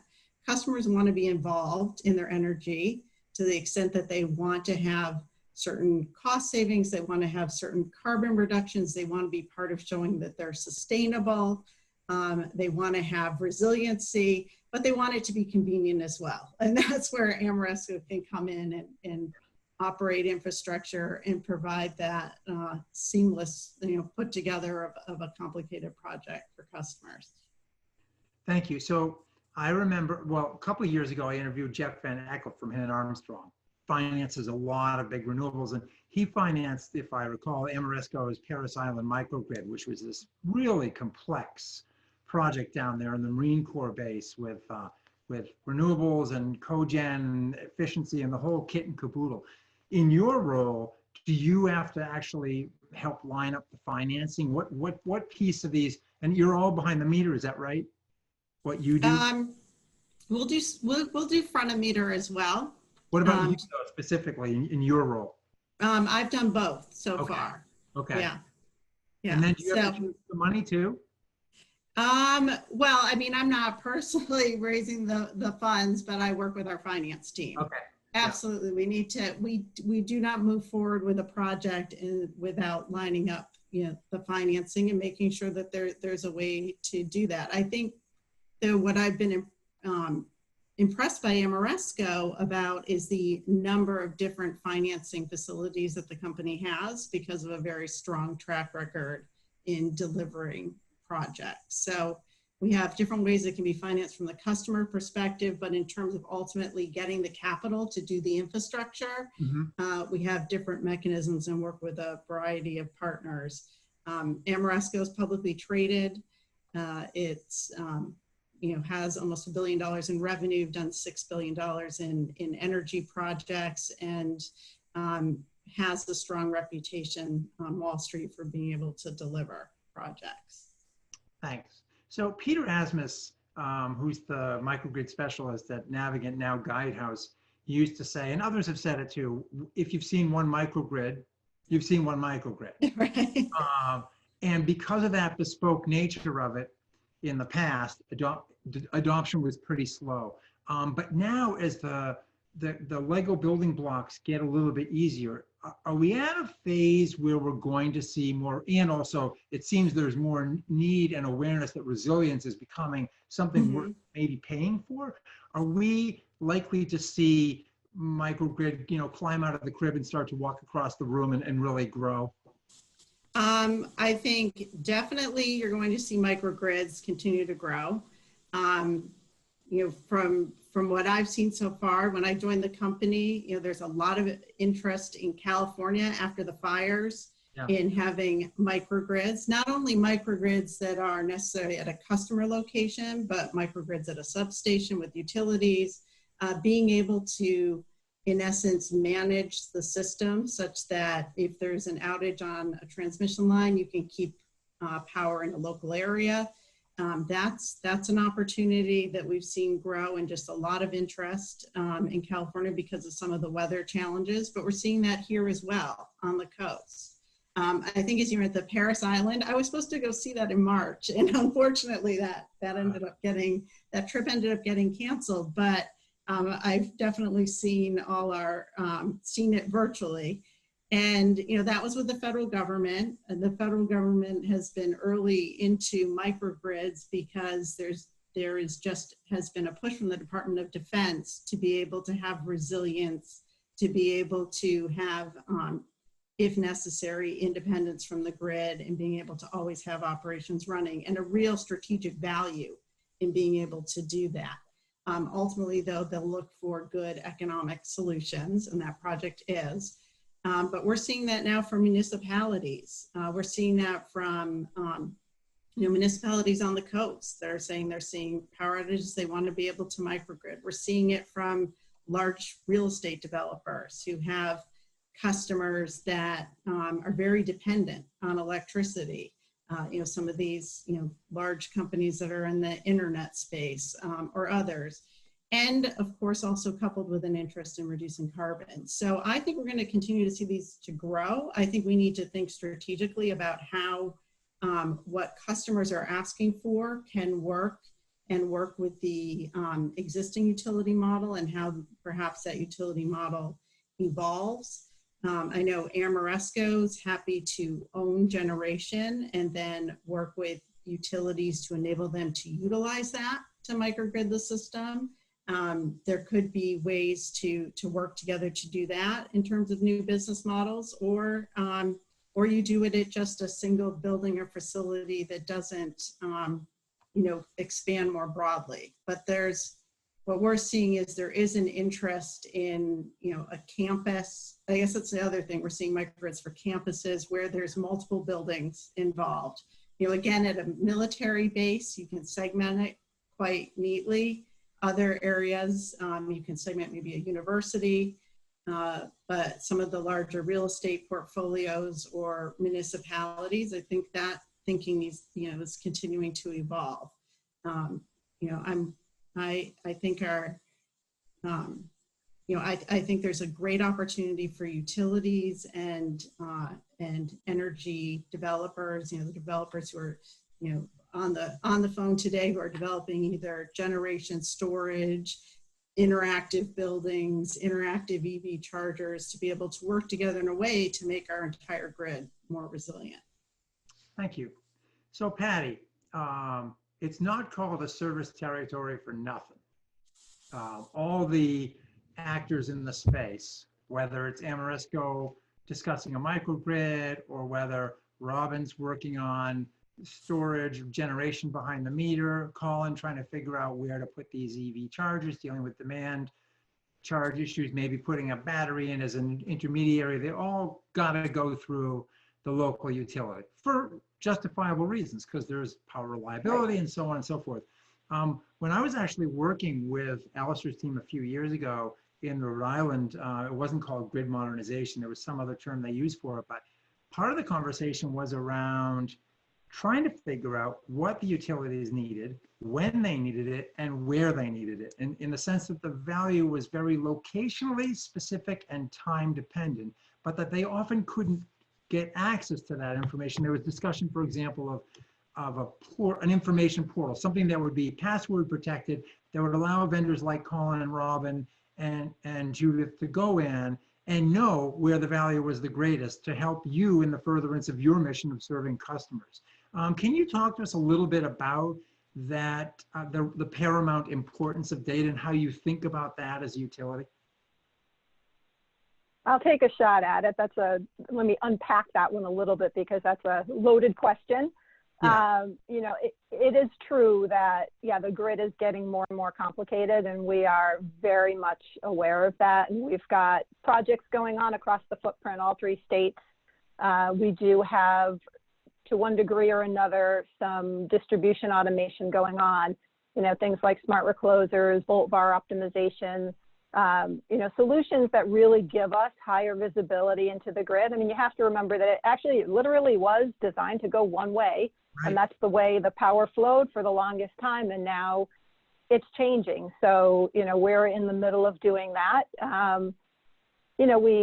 We had some DG issues in Central Mass that I think a lot of people know about. I think everybody involved learned a lot. We did our best, and we got flooded after the SMART program came in Mass. But now I think we've kind of figured that out. And we do have portals in all 3 of our states at one state or another. I'm not sure if Mass is live yet. I think there were some issues with the platform, but I know we've had one live in New York, so that people can get a little bit more visibility into the system and such. It's been a journey. We're working very openly, I would say, across the footprint with the regulators, especially lately in Massachusetts. There's been a really good open dialogue about, just making the process easier on both sides. I think there were a lot of advances in the second iteration of SMART, where there's some good signals for developers to go certain places. So, I think it's been a learning process. It's super important, I think, for the region that we get it right, and that we continue to try hard and, make it as simple as we can. I would say that right now we've got over 1,100 megawatts of DG approved to get connected into our system. And that's, like a large nuclear plant spread over about 200 points. Yeah. So, there's progress there. So but data is important. That implies your situational awareness is going to have to migrate out to the grid edge because of all that bidirectionality, doesn't it? in terms of data flows? You have to know where stuff is and what it's doing. You know, I'm not an electrical engineer by trade, but, you know, I would venture a guess to say, well, that's generally speaking with, you know, the new loads and the new, you know, the bidirectional flows on the system, yeah, visibility and data become increasingly important. You know, we have to operate the grid reliably. Safety is super important. You know, it's dangerous work that our guys do out in the field, guys and women do out in the field, and, you know, yeoman's work. Thanks. I had a chance to talk to Richard Kaufman a few years ago, who's the energy czar for New York, and you obviously are in that space. And the conversation with New York Rev reforming the energy vision manifests a vision in the future where there are all these distributed assets and the customer does become the prosumer. And I was talking to Kaufman about that, and he said, you know, the grid is like 51% efficient right now in terms of we size for the peak, and most of the time that peak infrastructure is not utilized. But with storage and smart charging, the things that Colin's working on, what Robin's working on, et cetera, you can essentially, the old way of flattening the curve was dropping down the demand, right, and pushing out the shoulders and just moving more electrons across the whole ecosystem. And I said to him, okay, so again, this is time, location, and price. And he said, yeah. And I said, do you see a future state where you have hundreds of time-dependent avoided costs all across the grid, the way Texas has 7,000 nodal price points, and potentially tens of thousands of assets? And he smiled and looked at me, probably pityingly, and said, hundreds of thousands, maybe millions, in that sort of DSP model that Rev is putting out there for the utility. So I guess I'm actually going to pivot this over to Robin, because she's been with Google and, you know, is involved in this data play. Do the utilities, from your perspective, do they need to either become IT companies or partner with the Oracles and the C3s and others of the world? Because to my mind, this could become the biggest data play in the history of the planet. I mean, Robin, does it get that big, or am I sort of overstating the case? Well, I think the premise is right, that we're transforming the existing grid infrastructure into a fascinating new data platform that it is currently not. But I think that, however, the questions around data, especially today, and not just in energy, but in every industry, is who owns what data? And what are the rules of engagement of that data as part of this world where data is constantly being exchanged, used, and monetized to do different things? So what you're describing, where there's a grid with perhaps millions of new distributed assets, but also centralized assets, like there's gonna be a lot going on with the grid, and that there's gonna be a lot of different participants and a lot of different stakeholders. And everyone's going to have some claim or ownership of whatever data they're bringing to the table. So, for instance, the data Blueprint uses to do our thing, I mean, part of the data, especially the behind the meter assets, the load curves, you know, a lot of the optimization on the supply side that we build is actually it's the building owner's data, in our opinion. Like they filled the building with people, they've built that building, or they financed that building. They're usually the ones financing those energy assets. We help organize it for them and use it, but in their mind, and the real estate industry agrees with this. This is their data too. So in terms of how it's shared and used as part of this increasingly sophisticated data network called the grid, there has to be different rules of engagement there as well. And also vice versa, the utilities are bringing a lot of their proprietary data to open up access to these markets and visibility.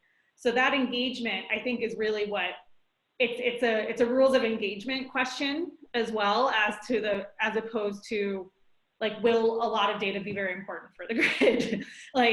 So that's one major theme that has definitely not been resolved or is in the initial discussions, I would say. The other aspect of data, I'll say two more things on this, is just ease of access to it. So, you know, metering, I think, is becoming more of an important piece of infrastructure here as part of all this. We've talked a lot about the physical assets, But, you know, there's a lot of room for improvement and getting the real-time data, having access to it in terms of different parties and, you know, where they're getting it, and who's using it and what. So I think that's another really important question. It's certainly something any company like Blueprint, so I'm sure everyone here on the phone or has experienced difficulty in getting types of data they need to perform services. So I think that's another type of question, is unearthing or making the ease of access to data better. And that's both a policy and technology question. And then finally, security. So security of the grid has always been utmost importance, of course, to make sure it's reliable. It's been vulnerable for decades from kind of more conventional security attacks, but increasingly a hot topic in the industry is info security and data security. And as the grid does become more distributed and have more of these nodes participating, there's a way to make that way more secure, way more resilient against threats, but if not planned accordingly or correctly, it could be way more vulnerable. So there's a lot of current discussion, I know, everywhere from like industry groups like EEI to you know, more like data-oriented consortiums. It's in New York, it's a big topic at the PSC level. So, and I know it is everywhere. So that's another big theme here is that aspect. So I think the train's left the station in terms of data is a critical component of the new grid, of the increasingly distributed dynamic grid. It definitely is needed for decarbonization efforts, right? Because that impacts a lot of the themes you're saying, Peter, from locality, pricing, and, you know, availability. But yeah, it's beyond that. There's all these other tricky, very modern issues that are not just happening in the energy industry. It's happening in all industries. But the minute you're entering the world of data, you have to think about those things. So that I just want to highlight that for the group here, since I know there's a lot of different stakeholders on the phone. Thank you, Peter. You had your hand raised. Yes, thank you. Two quick comments. First of all, it isn't just a black or white question of do we need edge AI and computing to manage the smart grid of the future, or are we going to do it centrally? From everything I've read, you have to nest the systems. And so, yes, we will have lots of things on the edge, but we're not going to give up on ISOs and central computers, and shouldn't anytime soon, just as we still have a lot of mainframes. And if you think about, there's 1 million buildings in New York City. Every one could have hundreds of even thousands of sensors in it. There's no reason why all that data's got to go to ISO New England, and it would just flood them. You need to process it there and send some things to the next level, which is probably the distribution system, and process some things there. And those architecture concerns, the architectural design questions, they are the work of our generation. There's a National Academy studies that say that we don't have the algorithms to solve a fully distributed grid. And these are very, very sophisticated people. Second quick point about your like data explosion cornucopia of the future. I think that's transportation, Peter. Connected vehicles generate exabytes, connected vehicles that are talking to a real-time traffic management system, create exabytes of data, because you think about it, there's 280 million vehicles. They're constantly changing in their location. Their speeds matter, who they're about to interact with matter. That is a data tsunami without peer. And Patty's grid has to be up and running to power those data centers so we can track all that. So yeah, exactly. Yeah. So one last question before we open it up to the audience. Yesterday I was on a webcast where somebody's dog actually started barking, which was cool. But beyond that, they were talking about the fact that now in COVID-19 world, all these workers are remotely teleporting in, which opens up all these new attack surfaces. And every single new connected device opens up a new attack surface. So there was one of the inverter companies remotely updated 250,000 inverters software and it freaked everybody out. And if you ever get a chance to read Dragos, the cybersecurity company's dissection of what happened in Crash Override in the Ukraine, which was the second attack. The first one was the one everyone knows about in December 2015, where 250,000 people lost power for 6 hours because assailants had gone into the system, into the IT system, burrowed through there, got the credentials for the logins, and eventually got to the OT system, the operating technology SCADA, and then started reopening all of the breakers. Well, the second one was way more pernicious because they did it with a logic bomb automatically. And then had they done it right, they probably would have killed line workers, but they made some coding mistakes. So it was really, really bad compared to the first one. And that in the code, they said, could be picked up and transported to American utilities without very much difficulty. Peter, you're looking at this whole thing in your book, Power After Carbon. What's your view of this whole cyber realm right now and how we need to think about that at the macro level? Well, my response to that is what Robin said. We need to think about it at the macro level. But I would say on the bright side, I think we as an industry, and credit to Robin and her peers, credit to Patty and her peers, I give credit in this rare instance to the federal government.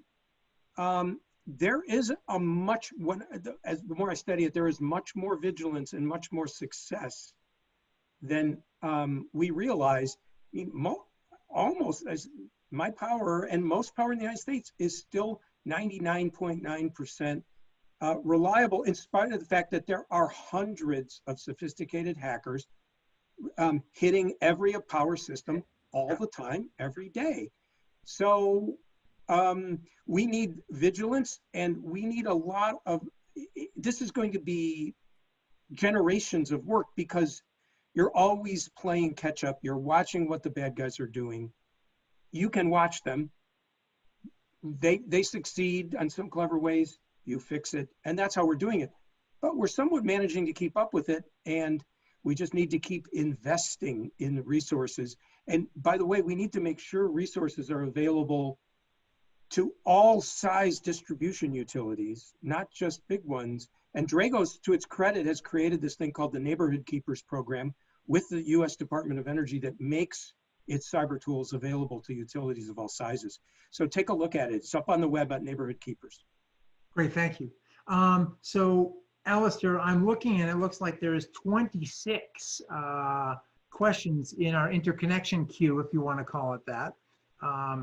Airplanes waiting to land, or whatever poor metaphor I can come up with. And we've got about 45 minutes left. So let's see who's out there and what they want to know from this fantastic group of people who can talk to this from all different perspectives. What do we got, Alistair? So I'm back. This has been a great panel, and we have some fantastic questions to keep the conversation going. So I think I'd like to start with one that came early on from Lucas, which is about the sort of the COVID-19 panic, right?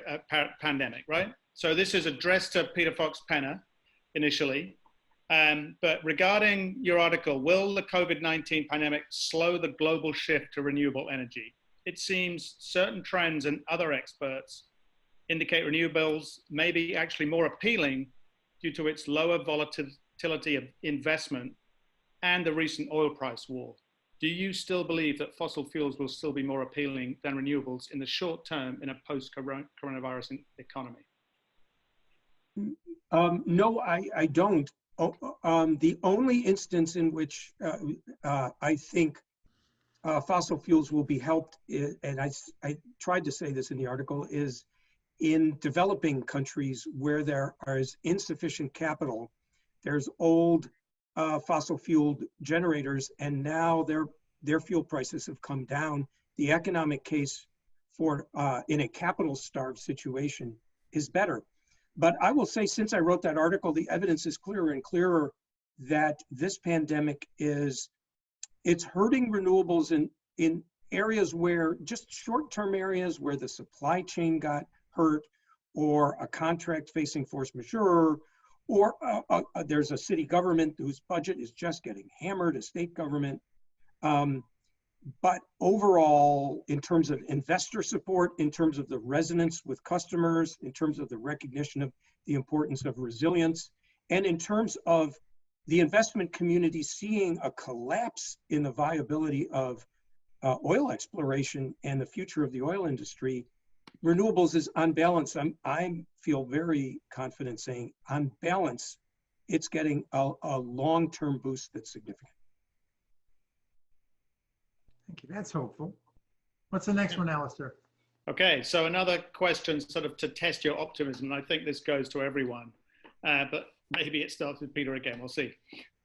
So if magically we were able to electrify all fossil fuel plants and vehicles today, would we be able to attain the 2050 IPCC greenhouse gas emission goals? And more to the point, can we even achieve the needed capacity we would be replacing or expanding? So I think you sort of touched on that in your presentation, but what's your level of optimism of actually doing that? By 2050, it is extremely high. There's a slide I didn't have time to show where I basically looked at the current pace of solar and wind installations, looked at how it would have to change to basically double the size of the grid by 2050. And I think it's something like 7 times the current pace of wind and solar installations. Do I think we can achieve that? First of all, we're not going to only build wind and solar. I saw a question in the chat box about, is nuclear going to have a role? I think nuclear ultimately is going to have a role. Ultimately, not soon. Geothermal is playing a role. Hydrogen, we talked about, is going to play a role. CCS is making progress in hydro. CCS meaning storage, carbon capture storage. Storage, of course. So are we going to be able to do it? Yes. And I'd like to hear from the other panelists. Who else wants to weigh in on that? I'll jump in. Please. If I heard it correctly, I think the question was around, could we get to 100% EV and then 100% carbon-free electricity? Is that right? And would that make it? Yep. You need more than that, actually. Every sector of the economy has to decarbonize in order for this to work. It's going to be challenging and stretching. We did our work. We focused on 2030. And one of the meta points that kind of hit us in the middle of doing all of this is that, it's hard to imagine with current policy how we're going to get to 2030, even though, in theory, on paper, you could work out, how you could deploy different technologies and actually get to a solution that, balances without, destroying the grid or anything to 2030 to get to the midway point. I would say that to 2050, there's a policy gap, plus there's an innovation gap. There's a technology gap. I don't think anybody today knows the full spectrum of the technologies that we're going to have to deploy to get to the 2050 goals. I mean, I think a lot of it's coming into place, and I would agree, with Peter that, there's a lot of innovation that's needed, especially around, the fuels end, like hydrogen. Negative carbon technologies are important too. And I encourage all the innovators out there. We're trying to do our part to help out with that. We're doing a blending study already to see, how does it behave, in a distribution system. And, we're trying to lean into that a bit more. My colleagues in the UK are doing some work on carbon capture and storage right now too. So a lot going on, but, I think, I'm optimistic about it. I think we'll get there. I agree. I think it was one of the Peters said earlier that, innovation and ingenuity is one of our more endearing qualities as a human species. So I'm going to rest my faith in that. Good. What do we got next, Alistair? Oh, go ahead. Sorry. I saw Judith want to say something. Oh, sorry, go ahead, Judith. Should let her chip in. Oh, no, I don't care. Either order's great. Well, first of all, I'm optimistic that we can significantly reduce carbon. I think we've made a lot of strides in that, and I think we can continue to do so. I do agree, though, that you will see technology innovation, as we always have seen. I mean, if you look back 30 years from today, no one had thought of the internet, or maybe someone had, but I'm thinking of, you look at movies that tried to predict 2020 and you don't get it right. So there will absolutely be new technologies that will also come into play. But even with what we have today, I think if, leveraging renewables and thinking about not only how we can supply clean energy, but how we use clean energy, how we use energy in terms of ensuring that we're as efficient as possible, using technologies such as storage to better leverage and match supply and demand. Using EVs and the advancements there, not only to provide clean transportation, but also to interact in a grid in a way that's smart and then therefore enables even greater benefits to the grid as well.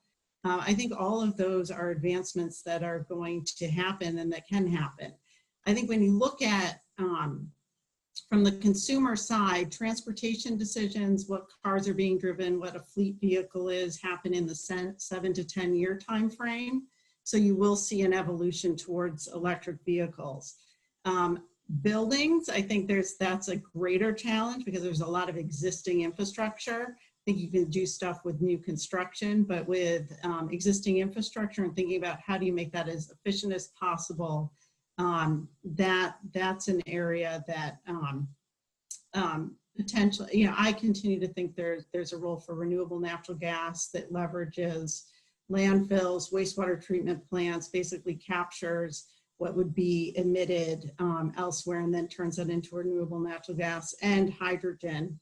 I think that leverage with existing infrastructure is a way that to decarbonize on the heating side, in addition to electrification, which I think is going to be growing as well, the use of heat pumps and other technologies. So remain optimistic. Again, coming from the policy side, optimistic, but coming from the Ameresco, being at Ameresco, seeing the interest of clients in investing. Ameresco offers the ability to make that investment and for customers to pay for that with savings, basically to have savings happen with no upfront capital. I think that's a business model that works well during these times when I think there is a lot of capital constraints that we're seeing, but also is a business model that works to getting to deep decarbonization. Yeah. Okay. Sorry, Go ahead, Robin. Judith, I agree with much of what Judith just said. And one additional element is, in addition to when we talk about like massive decarbonization, and there's like quantity, like how do we reach the numbers, but a lot of it is time, right? Like how quickly can we do it?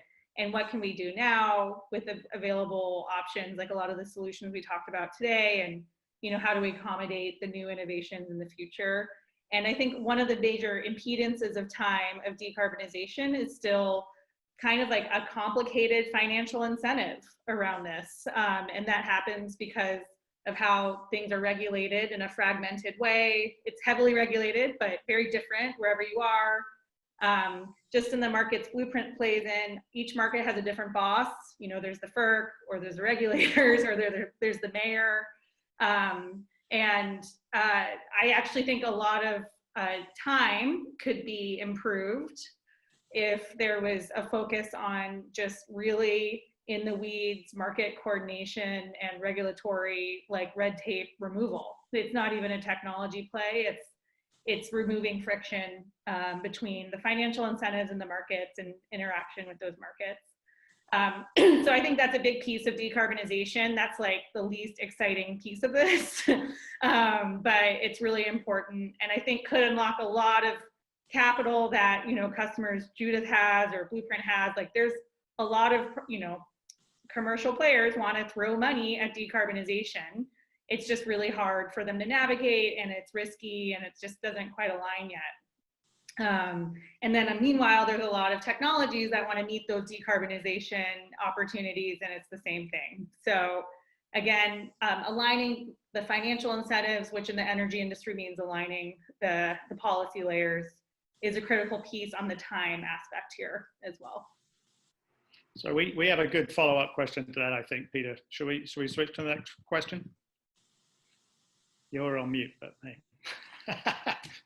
I think a follow-on to that is no one's mentioned putting a carbon tax on fossil fuels. So when's the right time to do that? Because it's been talked about a lot, but and sort of various versions of it are flowing around. But when would be the best time to do a comprehensive? Can I go first? The time was 5 years ago. Yeah, right. But does anyone else have any opinions on that? Do you want to? I mean, you're seeing it happen in different ways, like implicitly. So at the federal level, there's actually, I forget the exact, bill, but for carbon capture and sequestration, there's now like federal policy with a price on carbon somewhere focused on carbon capture and sequestration, or carbon capture approaches. So that's happened at a federal level. That was, I think, earlier this year, or earlier 2019, or in the middle of it. New York City, in a way, has priced carbon or greenhouse gases through their local law 97. They've attached a financial value to it for a certain stakeholder group. It's, again, very indirect, but there's a number that people are following. So I'm not answering the question directly, but it's interesting that you're starting to see these numbers happen in different ways, again, in not a very coordinated way, but it's percolating up or down in other ways right now, but that's not like the most satisfying answer, I think, for the person who asked it, but it's just worth noting, I think. Yeah, I'll just throw in 2 cents. I'm not going to speak to timing. I think that's a tough question about when, but it's hard to imagine that we get all that far as a nation without some sort of coordinated policy. This is going to take all oars rowing in the same direction. Ultimately, I think it was C2ES did some scenarios as well. That's a little bit of time reading some scenario work, but I think one of their big conclusions was it's hard to imagine a net zero or 80% or whatever your ultimate target is without some form of very broad coordination. So it's a good question, and I agree with Rob. Maybe I'm not being as satisfying in my answer, but I see PFP has his hand up. Just really quick, I highly recommend the latest issue of Foreign Affairs.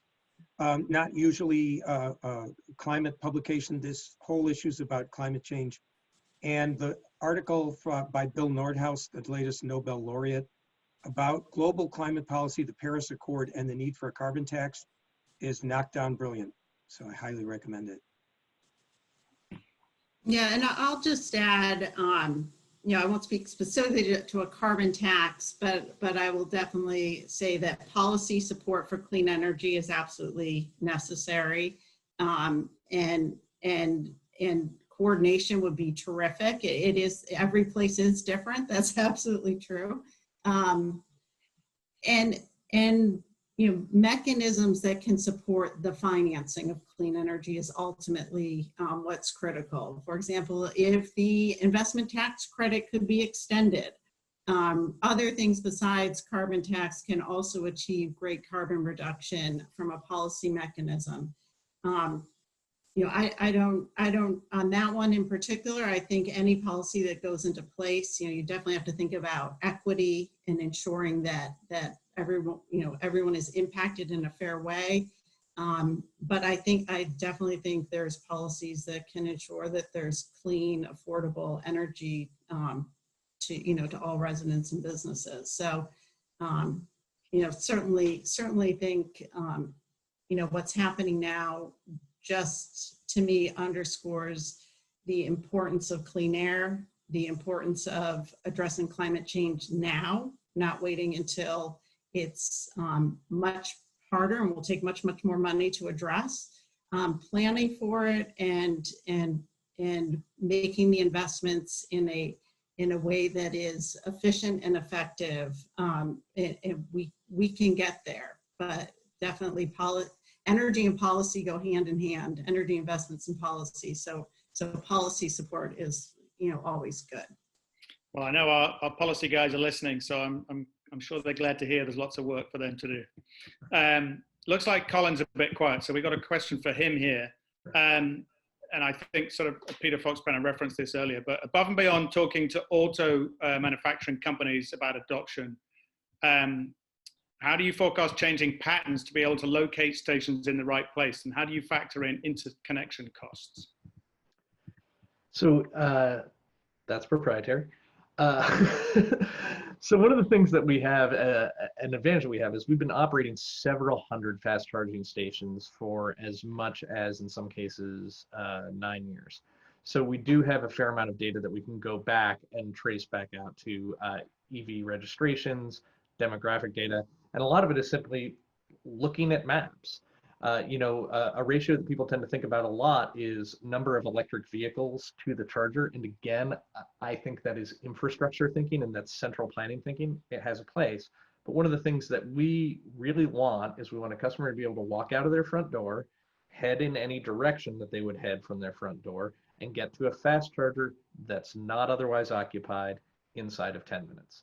That's one of the metrics we look at. You start with the customer and their experience, and you build the network from there. So that's, we sort of predict usage, but you also have to provide a network for users, not just for transportation equity purposes, but simply if you have an incomplete network of just the very most cherry-picked sites in a city, then people are not going to notice your brand. They're not going to feel like they can rely on you. They are not going to, become an EVgo customer.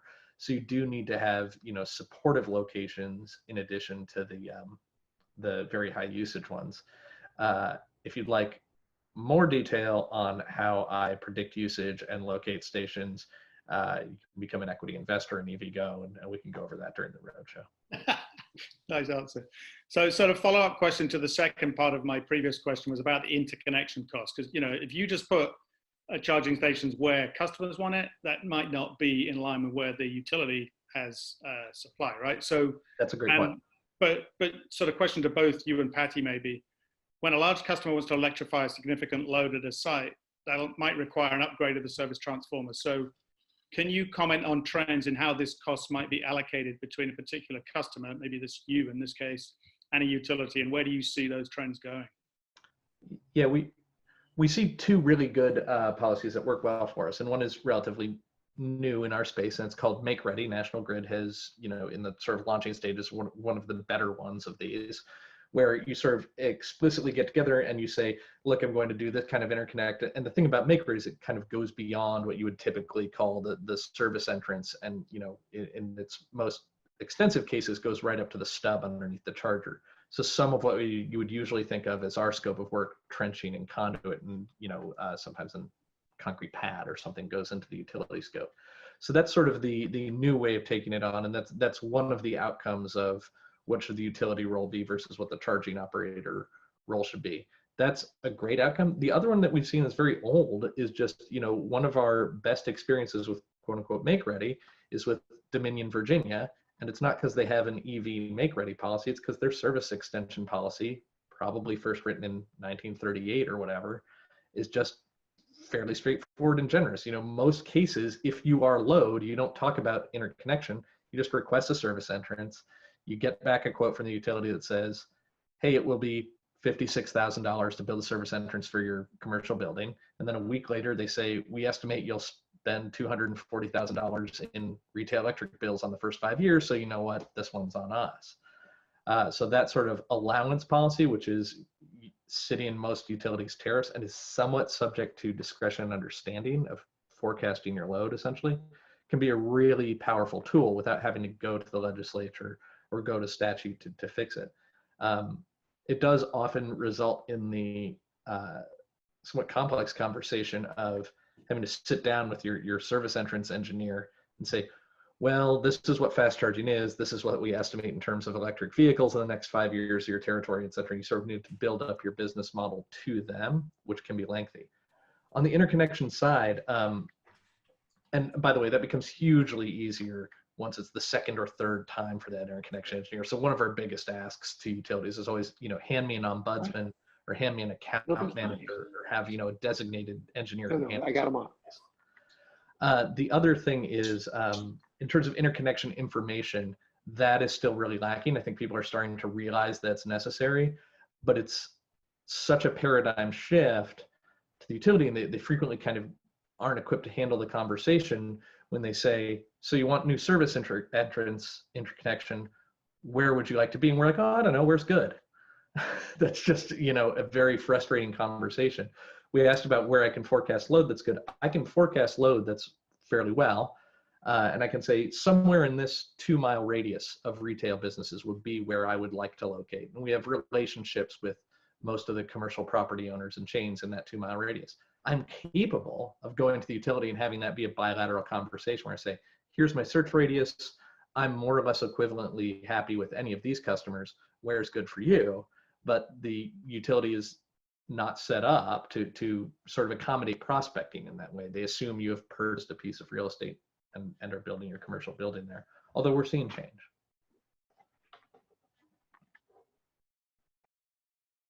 Next question, or does anyone else? Yeah.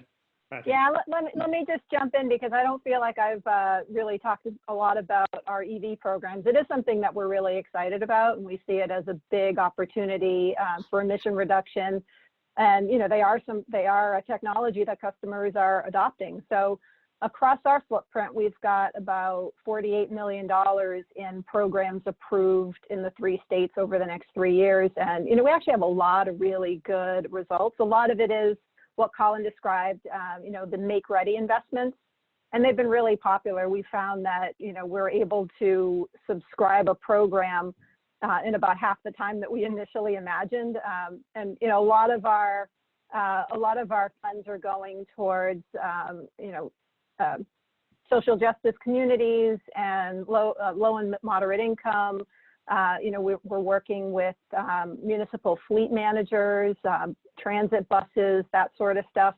There's a lot of learning that has to happen there, and just a lot of issues to help them get over. And we're trying our best to educate and help them out in any way that we can. We're really excited about the future of that, and we feel like these are going to be important to our grid. Back on the data question, visibility of the data is going to be super important to us, and we are embracing our role in that future. It's early days, and we feel like there's a lot that we can do to help that market to start to come up to speed. Great, thank you. So if we get a lot of these more distributed loads, something's going to happen to when the peak occurs. So what can you say about the impact of electrification shifting peak demand times? As you know, in New England, which is facing increased system constraints during winter months, are there any distributed energy resources you see as particularly valuable in terms of addressing winter peaks? I guess that speaks to the clean peak standard, right? So who wants to take that one? Patty or Judith or anyone else? I'll love that one to Judith if she's willing. All right. Well, I don't want to dive too much into clean peak, so to speak, but I think what we're seeing is a lot of solar being deployed and adding storage to solar so that solar can be used later into the evening, particularly in the summer, to really match up with demand. But that storage can be used around the entire year. So even if the solar is less productive in the winter, that storage is capable of responding and matching up with peak demand of the grid in its entirety, even distributed. So I think policies that support and value that being able to shift peak in the winter is incredibly valuable. It tends to get a fair amount of debate because our peak as a system is in the summer. Although I think if there's electrification of heating and transportation, you may see a shift back to having the peak of the entire system in the winter. But being able to, I think where some of this discussion started was there's been a huge amount of renewable energy developed in the power sector. And in the winter, models will show that you're still finding a need in the winter months to shift to things like oil because of some of the gas constraints. And that ultimately is not good for emissions. So incentivizing technologies that can shift peak, I think, is actually more critical in the winter, or as critical, I should say, in the winter, as it is in the summer and other months. So leveraging, as you see more and more distributed storage on the grid, having that available and incentive to provide service in the winter, I think can be extremely valuable. And I you know, there's just more and more installations happening every day. Yeah, I would add to that the energy efficiency and you know, gas side demand response. Those are two things that are potentially underappreciated in all of this and can play a bigger role than they do today. You know, it's also interesting that the duck curve has flown east. It's not huge like California, but it was, I think, April 21st of last year, of 2018, which was a Saturday, the net demand for generation was higher at 3:30 in the morning than it was at 3:30 in the afternoon. And I was at the control room at ISO New England researching the book, and they said they've been waiting for this to happen, and that day was the first time they expected, and it actually did occur. And yes, it was weekend, so it was relatively low load, but that dynamic is only going to increase as we see thousands more installations, and hopefully a lot of them have storage on them. So as Judith mentioned, we will be able to shift that and sort of smooth that out a bit. So Peter, I noticed we're coming sort of closer to the end. We've got about 10 minutes left. I know you wanted to ask for a wrap up, but maybe I ask one more question and then we move to the wrap up stage and for the panelists to give a. Sounds great. Yep. So there were a couple of related questions about data and where you're getting it from. I think one goes to Colin, which is, do you think that auto OEMs, with all the loads of data that Peter Fox-Penner referred to, will be willing to share that with you so you can plan accordingly? And then also for Robin, so there's sort of two questions going here. You know, you talked about where you get supply side data, but what about your demand side? Where do you get your demand side data? So maybe Colin first, then Robin second. Sure. I mean, we're explicitly partnered with many OEMs, right? We work very closely with Nissan. In the past, we've worked very closely with BMW and with many others. So they certainly understand that we sort of need to jointly understand future sales and things like that, kind of like projection level or demographic level information. To Peter's point about the exabytes of data coming off the cars, there are exabytes of data coming off the cars, but to Robin's point, I mean, people freaked out pretty bad when you put smart meters on their houses, telling them that you're selling their position data from their car. Like, I'm not a particularly privacy concerned person, but I would be reasonably bothered by that. So they are collaborative. They understand that it is critical that we be able to jointly plan infrastructure, but you know, of the customer data that you need to be careful about and wary of and highly abstract and highly like packaged together, that is, you know, not quite as high as I would say maybe healthcare data, or you know, but it's very sensitive stuff. So we have spoken to people about using it in our position. The other thing is it's a C. I mean, it's, you know, the car is polling everything about itself, usually multiple times a second, and you know, you can go get any subset of that you want, but you end up trawling through pretty frequently very archaic database formats and just too much data to get an insight out of in many cases. Thank you. Yeah, and on the Blueprint side, so on the demand side, I guess, is behind the meter, the data feeds we need. We actually built some hardware to get it because we couldn't get it easily. So we have a data ingestion gateway that is like a Swiss Army knife. It can read smart meters or any kind of existing on-site metering.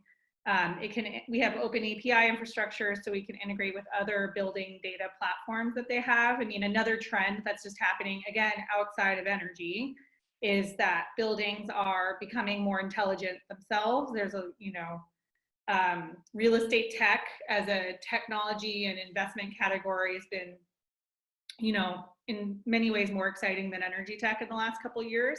So there's often other systems we can integrate with securely and on, you know, the approval of the customer.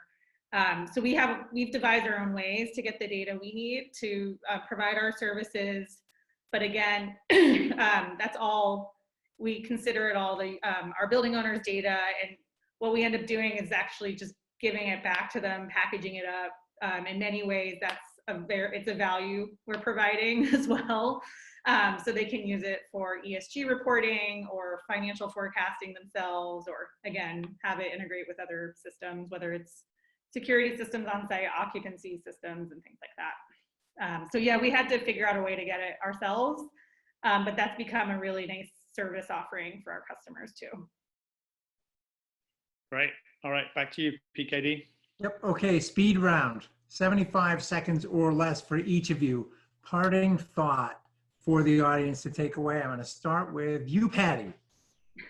All right. Speed date. Here we go.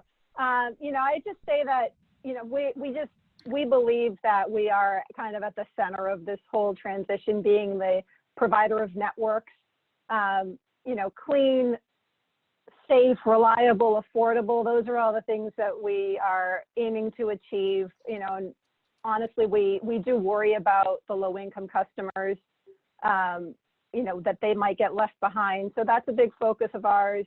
You know, I think this COVID crisis that we're all, you know, in the middle of, it's just such a bizarro world out there, but, you know, that's just bringing everything into sharper relief for us, you know, and just the importance of the core mission that we have to, you know, keep the lights on, keep the heat on for the customer base is just so important. I think it's energized our company. You know, I've seen us behave more innovatively in the last 8 weeks than I have in my time at National Grid. And it's, you know, it's a point of pride. You know, we care deeply about the customer base and we're excited about the future. We'll get through this. And, you know, I hope everybody stays safe. Thank you. Up to you, Judith. All right. Well, first of all, thank you so much for having me here. I'm part of this panel. I think this was an absolutely great discussion and really enjoyed it very much. In terms of parting thoughts, you know, I'll say today at Ameresco, our CEO did a town hall with everybody. You know, we just had our first quarter earnings, and it was an incredibly uplifting message about the importance of clean energy and the work that can be done, and being able to work with customers to be able to, you know, finance and have those benefits and provide savings. So I think the future, you know, continues to be strong for clean energy overall. And I think not only is the future strong, but there's an absolute need to continue to decarbonize and to look for pathways to do that. I think the capital investment is still there. I think that, you know, this time, there may be some challenges, but there's ways to move forward with investment. And, you know, I think there's at this point in time, you know, some projects have seen delays and other things, but I think overall things are moving in a good direction. We'll continue to build projects. There's innovation happening, and just really, really pleased to have this opportunity to talk today and to continue to work on exciting projects. Thank you. Colin, some pithy wisdom from your attic. That's the name of my podcast now. Light duties are ready for beneficial electrification. The private sector is ready, adequate, and raring to go to provide the infrastructure that they need. That infrastructure is beneficial electrification, but please encourage me like a rooftop solar panel. Don't plan me like a bridge. All right. Love it. Robin, over to you. Great. Yeah, no, thanks for having me. I think the theme in general for continued progress around this is the interdisciplinary coordination across technology, policy, business models, and stakeholders. So I always love panels like this where it's a very diverse audience and also a very diverse panel stakeholder group. It's we're talking about systemic change here to meet these goals, and so it requires complex coordination, but it's a lot of exciting opportunity ahead. Thank you. And Peter, we started with you. Let's get the last words from you. Thank you. Thank you to all the panelists and to the organizers. As I said, we're really great tool builders. This crisis and moment we're living through is nothing like I've ever seen in my life. I think no one alive has experienced what we're going through and will keep going through for the next few years.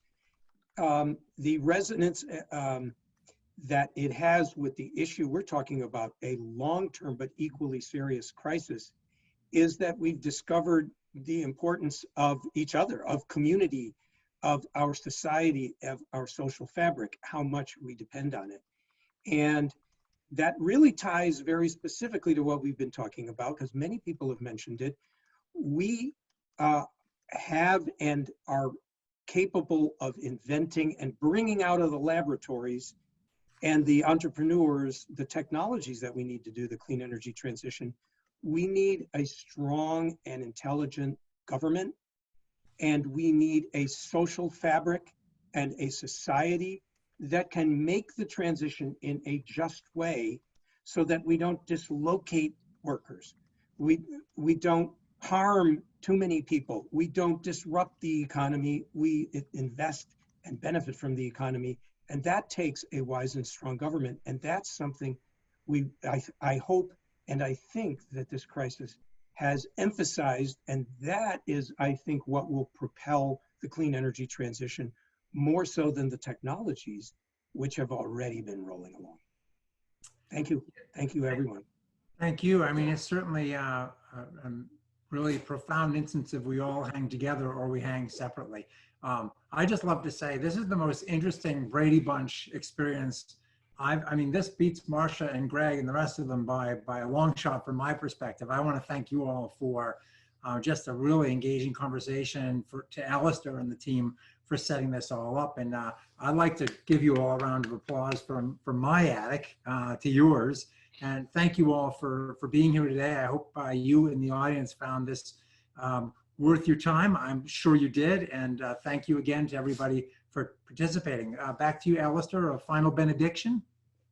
Yeah, thank you so much to all the speakers. Thanks, PKD, for great moderation. I think we should thank the audience for staying with us this long. It's been, we've still got a ton of people out there with some great questions that they asked us. So it's been a really good afternoon. I'd also like to thank Foley Hoag once again for sharing their platform with us. And I just wanted to see if Mark Barnett has a couple of last words as well. And then I'll wrap up at the end. So Mark. Yeah, only to thank all the panelists for sharing such insights and the optimistic note at the end. But I echo that in terms of capital being ready to support these innovations, and just thrilled to hear about all the excellent work being done, and let's see some more projects get built. It's fantastic. Thank you. Right. So you'll see on this last slide that we have listed the contacts of all the speakers. Some of them have chosen to share their email addresses, so please write to them that way. And some others have listed their LinkedIn profile, so they prefer to be approached that way. But they've certainly encouraged you to follow up with them. And then finally, if you're interested in learning more about NECEC, you can see our website listed there. I put the events page up, as we've got some future events which we'll be posting soon. And then just as a final word, we have been recording this event. Many people asked that throughout, and we will be sharing Peter Fox-Penner's presentation, and we'll see if we can also share one or two of the papers you mentioned there if we haven't shared already.